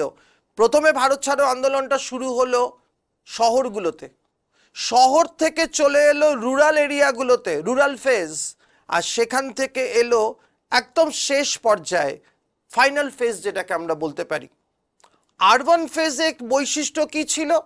আরবান ফেজে কি কি ঘটনা ঘটলো? স্ট্রাইকস অ্যান্ড ডেমনস্ট্রেশন শুরু হলো ব্রিটিশদের এগেনস্টে, হরতাল শুরু হলো। তোমরা জানো ভারতবর্ষে প্রথম হরতালের ডাক দিয়েছিলেন Mahatma Gandhi, first all India strike Rowlatt আইনের মাধ্যমে হয়েছিল। রাওলাট অ্যাক্টের এগেনস্টে যে আন্দোলন 1919-এ, স্ট্রাইকস অ্যান্ড ডেমনস্ট্রেশন ব্রিটিশদের এগেনস্টে বিভিন্ন শহরের বিভিন্ন অঞ্চলে। রুরাল ফেজে কি হলো? Marked by peasant revolt and disruption of communication system. আমরা একটু আগে পড়ছিলাম যে এই আন্দোলনের একটা অন্যতম কর্মসূচি কি ছিল? না, যোগাযোগ ব্যবস্থাটাকে ভেঙে দাও, যোগাযোগ ব্যবস্থাটাকে একদম বন্ধ করে দাও। এই ফেজটা কোন ফেজ? এটা রুরাল ফেজ। গ্রামগুলোতে আমরা দেখলাম কৃষক বিদ্রোহ হলো ভারত ছাড়ো আন্দোলনের সূত্র ধরে, এবং সেখানে আমরা দেখলাম যে ডিসরাপশন অফ কমিউনিকেশন সিস্টেম যেগুলো ছিল সেগুলোকে বন্ধ করে দেওয়া হলো। এটা সেকেন্ড ফেজ। আর লাস্ট ফেজে, একদম ফাইনাল ফেজে আমরা গিয়ে দেখলাম ফরমেশন অফ প্যারালাল গভর্নমেন্ট, যেটা আমরা আলোচনা করছিলাম। তালচের, সাতারা, তাম্রলিপ্ত, বালিয়া, এইসব জায়গায় যে গভর্নমেন্টটা তৈরি হলো সেটা হলো একদম final phase of the movement. সুতরাং এই তিনটে ফেজের মধ্যে দিয়ে আন্দোলনটা চলল। এবং আমরা এর আগে কি দেখেছি? গ্রামেও আন্দোলন হচ্ছে, শহরেও আন্দোলন হচ্ছে, দুটো একসঙ্গে চলছে। কিন্তু এখানে আন্দোলনগুলো হলো phase by phase, step by step, আস্তে আস্তে। প্রথমে শহরে, তারপরে গ্রামে, তারপরে আমরা দেখতে পেলাম শহর এবং গ্রাম মিলিয়ে সর্বত্র ছড়িয়ে পড়ল এই আন্দোলন, একেবারে জাতীয় আন্দোলনের রূপ নিল বা একটা রাষ্ট্রীয় আন্দোলনের রূপ নিল লাস্ট ফেজে গিয়ে। এই তিনটে ফেজ আমাদের মনে রাখতে হবে। নেক্সট আমরা এবার আসবো আউটকামস। মানে কি? প্রত্যেক আন্দোলনের কারণ যেমন থাকে, ফলও তেমনি থাকে। ইম্প্যাক্ট কি হলো, কি ইম্প্যাক্ট আমরা দেখলাম দেখো। ফার্স্ট ইম্প্যাক্ট যেটা হচ্ছে, আমি আমার ক্লাসের শুরুতেই বলেছি, এইটা ব্রিটিশ সরকারের মৃত্যু ঘণ্টা বাজিয়ে দিয়েছিল। মানে ব্রিটিশরা বুঝতে পেরেছিল তাদের দিন শেষ হয়ে এসছে। আমরা কোত্থেকে তাদের এই ফিলিংসটা জানতে পারি? ওয়াভেলের একটা বিখ্যাত কথা বিসিএস মেন্সে এসেছিল। লর্ড ওয়াভেল বলেছিলেন, by far the most serious rebellion since 1857। ওয়াভেলের বিখ্যাত কথা, বিসিএস মেন্সে দিয়েছিল এটা। এই যে কথাটা ওয়াভেল বলেছিলেন কোন আন্দোলন সম্পর্কে? ভারত ছাড়ো আন্দোলন সম্পর্কে। তিনি বলছেন 1857 সাল থেকে যত আন্দোলন হয়েছে, এত মারাত্মক আন্দোলন বোধহয় এর আগে আমরা দেখিনি। ব্রিটিশরা দেখো কেমন ভয় পেয়ে গেছিল এই আন্দোলনে। একজন ভাইসরয় খোদ বলছেন যে এবার আমাদের পিছু হটার সময় এসছে, আর নয়, আমাদের মৃত্যু ঘণ্টা বেজে গেছে। পরিষ্কার প্রমাণ দিচ্ছে ওয়াভেলের এই উক্তিটা, এটা মনে রাখবে। By far the most serious rebellion since 1857, তিনি এটাকে বলছেন কুইট ইন্ডিয়া মুভমেন্টটাকে। নেক্সট দেখো, রুজভেল্ট, আমেরিকান প্রেসিডেন্ট, তখন রুজভেল্ট যখন এই আন্দোলন হচ্ছে, created pressure on Churchill to free India. এইবার বাইরে থেকে চাপ আসছে। কারা চাপ দিচ্ছে? আমেরিকা চাপ দিচ্ছে। কাকে চাপ দিচ্ছে? চার্চিলকে চাপ দিচ্ছে যে এইবার সময় এসছে ইন্ডিয়াকে ফ্রি করে দেওয়ার। এই যে এক্সটার্নাল প্রেশার, এই প্রেশারটা কিন্তু একটা ইম্পর্টেন্ট পার্ট প্লে করেছিল আমাদের স্বাধীনতায়। ভারত কেন স্বাধীন হলো, কেন ইংল্যান্ড আমাদের দেশ ছেড়ে চলে গেল হঠাৎ করে? এর পেছনে অনেকগুলো ফ্যাক্টর আছে, তার মধ্যে একটা অন্যতম factor external pressure, massive external pressure. তার মধ্যে একটা আমরা দেখলাম এই ভারত ছাড়ো আন্দোলনের ফলে রুজভেল্ট, আমেরিকান প্রেসিডেন্ট, চার্চিলকে প্রেশার দিলেন, পুশ করছিলেন আমেরিকাকে যাতে স্বাধীন করে দেওয়া যায়। নেক্সট আমরা দেখলাম পলিটিক্যাল নেগোসিয়েশন ওয়াজ স্টার্টেড। এইবার শুরু হলো বিভিন্ন ধরনের রাজনৈতিক পলিটিক্যাল নেগোসিয়েশন বিভিন্ন পলিটিক্যাল পার্টির সঙ্গে। ব্রিটিশরা বুঝতে পারছিল যে তাদের পক্ষে আর যাওয়া সম্ভব নয়। এবার তারা বিভিন্ন পলিটিক্যাল পার্টির সঙ্গে নেগোসিয়েশন শুরু করেছিলেন। এই আন্দোলনের পর কংগ্রেসের সঙ্গে, মুসলিম লীগের সঙ্গে, বিভিন্ন পলিটিক্যাল পার্টিগুলোর সঙ্গে শুরু হয়েছিল ইন্ডিয়ার ইন্ডিপেন্ডেন্সের জন্য নেগোসিয়েশন। এবং শুধু তাই নয়, শুধু পলিটিক্যাল নেগোসিয়েশন নয়, এই পলিটিক্যাল নেগোসিয়েশন শুধু ভারতীয় পার্টিগুলোর সঙ্গে নয়, তারা কিন্তু নিজেদের মধ্যেও এই নেগোসিয়েশন শুরু করেছিল। তারা আস্তে আস্তে দেখছিল কিভাবে ভারতকে স্বাধীন করা যায়। কারণ আমরা দেখলাম 1942 পর আস্তে আস্তে আমরা দেখলাম তারা প্ল্যান করলো কিসের না, বিভিন্ন ধরনের অ্যাডমিনিস্ট্রেটিভ চেঞ্জের তারা প্ল্যান করলো। ওয়াভেল প্ল্যান এলো, ক্যাবিনেট মিশন প্ল্যান এলো। এই প্ল্যানগুলো মেনলি কিসের ফল? এই কুইট ইন্ডিয়া মুভমেন্টের রেজাল্ট, আমরা ইনডাইরেক্ট রেজাল্ট বলতে পারি। মানে একটা ম্যাসিভ পলিটিক্যাল নেগোসিয়েশন শুরু হলো, ব্রিটিশদের মধ্যেও যেমন শুরু হলো, আবার তেমনি শুরু হলো পলিটিক্যাল পার্টি, ভারতীয় পলিটিক্যাল পার্টিগুলোর মধ্যেও। নেক্সট দেখো, ভারত ছাড়ো আন্দোলন জন্ম দিল বেশ কিছু নতুন লিডারের। একদম নিউ জেনারেশন অফ লিডার উঠে এলো ভারতের রাজনীতিতে, যারা পরবর্তীকালে স্বাধীনতার পরবর্তী রাজনীতিতে যারা বিখ্যাত ভূমিকা নিলেন। অরুণা আসফ আলী এলেন, জয়প্রকাশ নারায়ণ একজন বিখ্যাত লিডার এলেন। জয়প্রকাশ নারায়ণ তোমরা জানো, তার নাম তোমরা পড়েছ, যাকে লোকনায়ক আখ্যা দেওয়া হয়েছিল ইতিহাসে।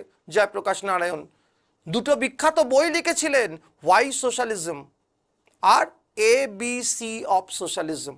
দুটো বিখ্যাত বই জয়প্রকাশের লেখা, ABC অফ সোশ্যালিজম আর হোয়াই সোশ্যালিজম।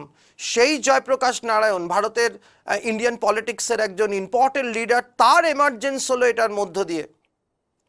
আর উষা মেহতার কথা আমরা একটু আগেই পড়েছি, তারও উদ্ভব হয়েছিল। এই ধরনের মাতঙ্গিনী হাজরা, এই ধরনের প্রচুর নতুন লিডার এলো, একদম নিউ ব্লাড ইন্ডিয়ান পলিটিক্সে উঠে এলো as a result of quit India movement. আর একটা নতুন জিনিস আমরা দেখলাম, আন্ডারগ্রাউন্ড অ্যাক্টিভিটিস শুরু হলো কংগ্রেসের মধ্যে। সাধারণত আন্ডারগ্রাউন্ড অ্যাক্টিভিটিগুলো কারা করতো? বিভিন্ন রেভলিউশনারি পার্টিগুলো। তারা কি করতো, যেই দেখছে সরকার তাদের উপর বেশি নজর দিচ্ছে সঙ্গে সঙ্গে আন্ডারগ্রাউন্ডে চলে যেত, গিয়ে লুকিয়ে লুকিয়ে তারা বিভিন্ন রকম অপারেশন করত। আমরা অনুশীলন সমিতির নাম পেয়েছি, আমরা যুগান্তর সমিতির নাম পেয়েছি, এটা সব আন্ডারগ্রাউন্ড রেভলিউশনারি অর্গানাইজেশন। কিন্তু কংগ্রেসের মতো একটা ন্যাশনালিস্ট পার্টি তারাও আন্ডারগ্রাউন্ড পলিটিক্সে ঝুঁকলো এই ভারত ছাড়ো আন্দোলনের মধ্য দিয়ে। এটা একটা বিরাট আউটকাম, একটা নতুন একটা পলিটিক্সের একটা নিউ ট্রেন্ড আমরা পেলাম, আন্ডারগ্রাউন্ড পলিটিক্স, যেটা কংগ্রেসের মধ্যে শুরু হলো, যেটা আগে ছিল বিভিন্ন অন্যান্য দলের মধ্যে ছিল, বিশেষ করে রেভলিউশনারি দলগুলোর মধ্যে, কিন্তু কংগ্রেসের মধ্যে প্রথম আমরা পেলাম এই জায়গাটা এসে। আর নেক্সট আমরা দেখতে পাচ্ছি এই 42 যখন আন্দোলন, তখন জোর কদমে যুদ্ধ চলছে সারা পৃথিবী জুড়ে। 42 দ্বিতীয় বিশ্বযুদ্ধ। 43-তে বাংলায় হলো একটা সাংঘাতিক দুর্ভিক্ষ, 43-এর দুর্ভিক্ষ। 76-এর মন্বন্তর আমরা পেয়েছিলাম অনেক আগে, এবার এলো 43-এর মন্বন্তর। যখন ভারত ছাড়ো আন্দোলন চলছে, এর একটা ইম্পর্টেন্ট, এই ভারত ছাড়ো আন্দোলনের একটা ইম্পর্টেন্ট ইম্প্যাক্ট আমরা এটাকে বলতে পারি 1943-র এই সাংঘাতিক এই দুর্ভিক্ষ। একটা প্রশ্ন এসেছিল বিসিএসে মেন্সে যে 1943-র এই দুর্ভিক্ষের কথা আমরা কোন নাটকে পাই, কোন বাংলা নাটকে, যে নাটকে 43-43-এর দুর্ভিক্ষের কথা উঠে এসেছিল। যেমন 76-এর মন্বন্তরের কথা উঠে এসেছিল বঙ্কিমচন্দ্রের আনন্দমঠ উপন্যাস, কিংবা 76-এর মন্বন্তরের কথা উঠে এসেছিল উইলিয়াম হান্টারের লেখা বিখ্যাত বই অ্যানালস অব রুরাল বেঙ্গলে। অ্যানালস অব রুরাল বেঙ্গল বিখ্যাত বই, উইলিয়াম হান্টারের লেখা। আবার বঙ্কিমচন্দ্রের আনন্দমঠ থেকেও আমরা পাই 76-এর মন্বন্তরের ইতিহাস। ঠিক সেই রকম 43-এর মন্বন্তরের ইতিহাস পেলাম আমরা বিখ্যাত একজন বাঙালি নাট্যকার, বিখ্যাত একটা বাংলা নাটক নবান্ন। এই নবান্ন নাটক, এই নবান্ন নাটকে বিজন কুমার ভট্টাচার্যের বিখ্যাত নাটক, বিখ্যাত নাট্যকার, এই নবান্ন নাটকে 43-এর মন্বন্তরের কথা উঠে এলো। এই কোয়েশ্চেনটা দিয়েছিল যে কোন নাটকে আমরা 43-এর মন্বন্তরের কথা পাই, সেটা হলো 43-এর মন্বন্তর, বা যেটাকে আমরা বলতে পারি দ্য গ্রেট ফেমিন অফ 1943। নাটকটার নাম নবান্ন, নাট্যকার যিনি ছিলেন তিনি হলেন বিখ্যাত বাঙালি নাট্যকার বিজন কুমার ভট্টাচার্য। আমরা আলোচনার শেষ পর্বে এসে পৌঁছেছি এবং আমরা শেষ করব একটা খুব ইন্টারেস্টিং জিনিস দিয়ে। তোমরা জানো নিশ্চয়ই ভারতের যে জাতীয় আন্দোলন, ভারতের যে ইতিহাস, শুধু জাতীয় আন্দোলন বলে নয়, ভারতের ইতিহাস কিভাবে ভারতীয় সিনেমাকে প্রভাবিত করেছে।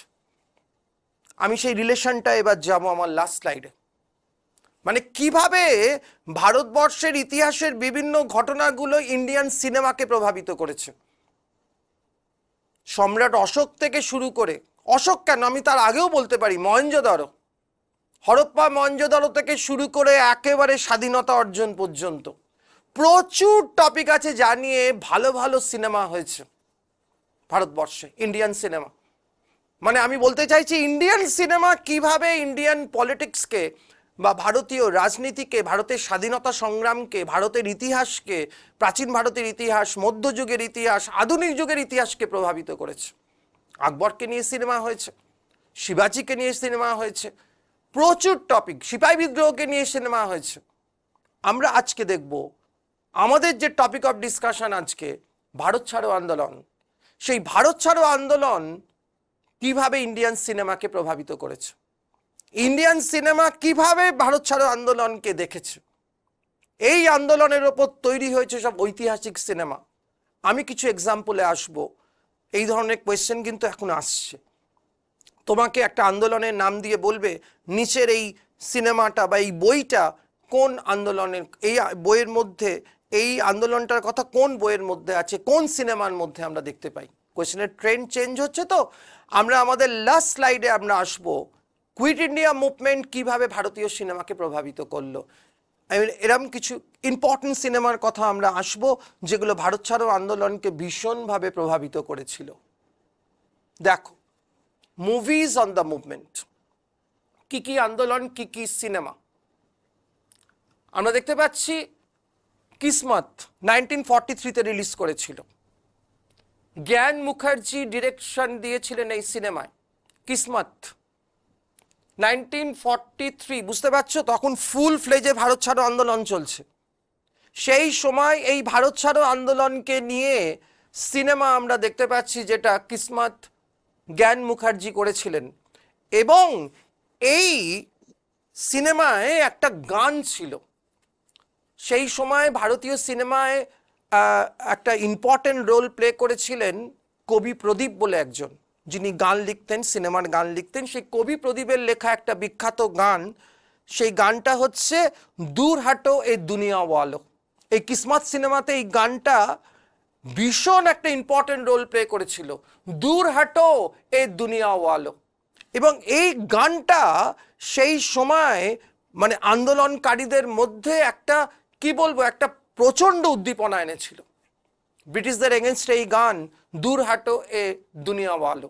এবং শোনা যায় এই কিসমত সিনেমাকে নাকি ব্রিটিশ সরকার ব্যান করে দিয়েছিলেন বিশেষ করে এই গানটার জন্য, দূর হাটো এ দুনিয়া ওয়ালো। And this song was written by the famous lyricist কবি প্রদীপ। কবি প্রদীপের নাম আমরা অনেক সিনেমায় দেখেছি সেই সময়কার পুরোনো দিনের সিনেমায়, যিনি গান লিখেছেন। নেক্সট 42 বলে একটা সিনেমা হয়েছিল, 1949-এ রিলিজ হয়েছিল, বাংলা সিনেমা এটা, 42। তোমরা জানো যে বিকাশ রায় বলে একজন অভিনেতা ছিলেন পুরনো সিনেমার, তিনি অভিনয় করেছিলেন এই সিনেমায়। হেমেন গুহ ডিরেক্ট করেছিলেন। এবং এই সিনেমাটায় বিকাশ রায় অভিনয় করেছিলেন একজন ব্রিটিশ অফিসারের অভিনয়। এবং তার অভিনয়টা এতটাই জীবন্ত হয়ে উঠেছিল যে বিকাশ রায়কে এই সিনেমা দেখার পর এই বিকাশ রায়কে মারার জন্য প্রচুর মানুষ জড়ো হয়েছিল বিকাশ রায়ের বাড়ির সামনে, ওকে মারার জন্য। মানে তার অভিনয়টা এতটাই মানে জীবন্ত করে তুলেছিলেন এই ব্রিটিশ অফিসারের অভিনয়। বিকাশ রায় একজন বিখ্যাত অভিনেতা। হেমেন গুহর ডিরেকশনে হয়েছিল 42, 1949-এ রিলিজ করেছিল এই সিনেমা, স্বাধীনতার 2 বছর পর। নেক্সট আমরা আসবো আর একটু আধুনিক সময়। তোমরা হয়তো তখনও জন্মাওনি হয়তো। 1942 এ লাভ স্টোরি, পুরো গানের ওপর একটা বই, ডিরেক্টেড বাই বিধু বিনোদ চোপড়া। তোমরা নাম শুনে থাকবে, বলিউডের একজন বিখ্যাত ডিরেক্টর, অনেক ভালো ভালো সিনেমা করেছেন এই বিধু বিনোদ চোপড়া। 1942 আ লাভ স্টোরি 1994-এ রিলিজ করলো। অনিল কাপুর মেন রোলটা প্লে করেছিলেন।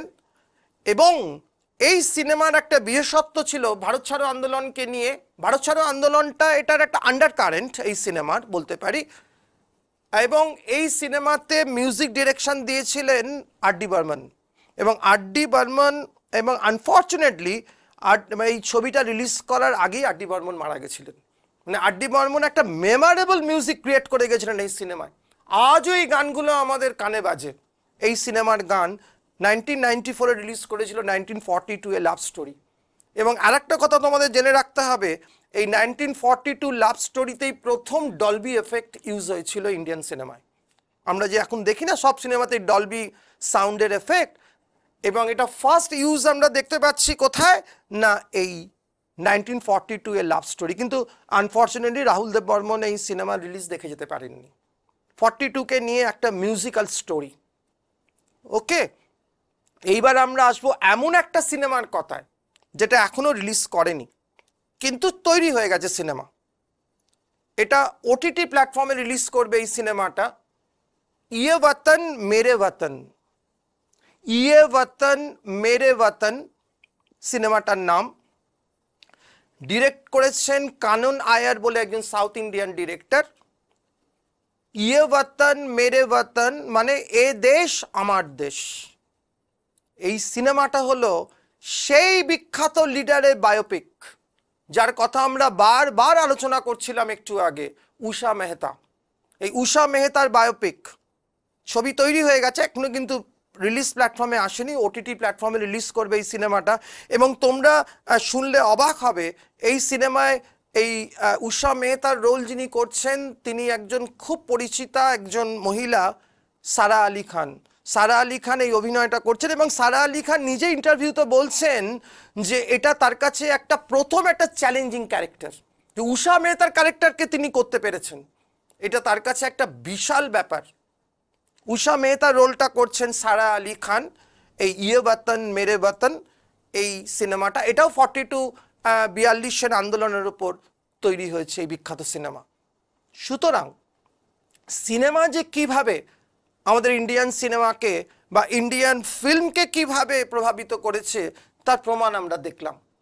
এবং সেটা এটা খালি 42 আন্দোলন বলে নয়, এটা আমরা বিভিন্ন আন্দোলনের মধ্যেও দেখেছি। আজকে আমরা এখানেই ক্লাস শেষ করব। ভালো করে পড়বে এই চ্যাপ্টারটা, ভীষণ ইম্পর্টেন্ট চ্যাপ্টার। যা যা বললাম ভারত ছাড়ো আন্দোলনের ওপর, যে যে অ্যাসপেক্টগুলো আমি দেখাতে চাইলাম, যে যে বিষয়গুলো নিয়ে আলোচনা করলাম, এর কারণ, এর ফলাফল, এর প্রোগ্রামস, এর কর্মসূচি, এর বিভিন্ন এক্সেপশনাল অ্যাসপেক্টগুলো, এগুলো ভালো করে দেখবে, কেননা এই টপিকটা কিন্তু ভীষণ ইম্পর্টেন্ট। আজকে এই পর্যন্তই, আমরা আবার আসবো এরকম কোনো নতুন টপিক নিয়ে তোমাদের সামনে। ভালো থেকো, পড়াশুনো করো ভালো করে, বাই।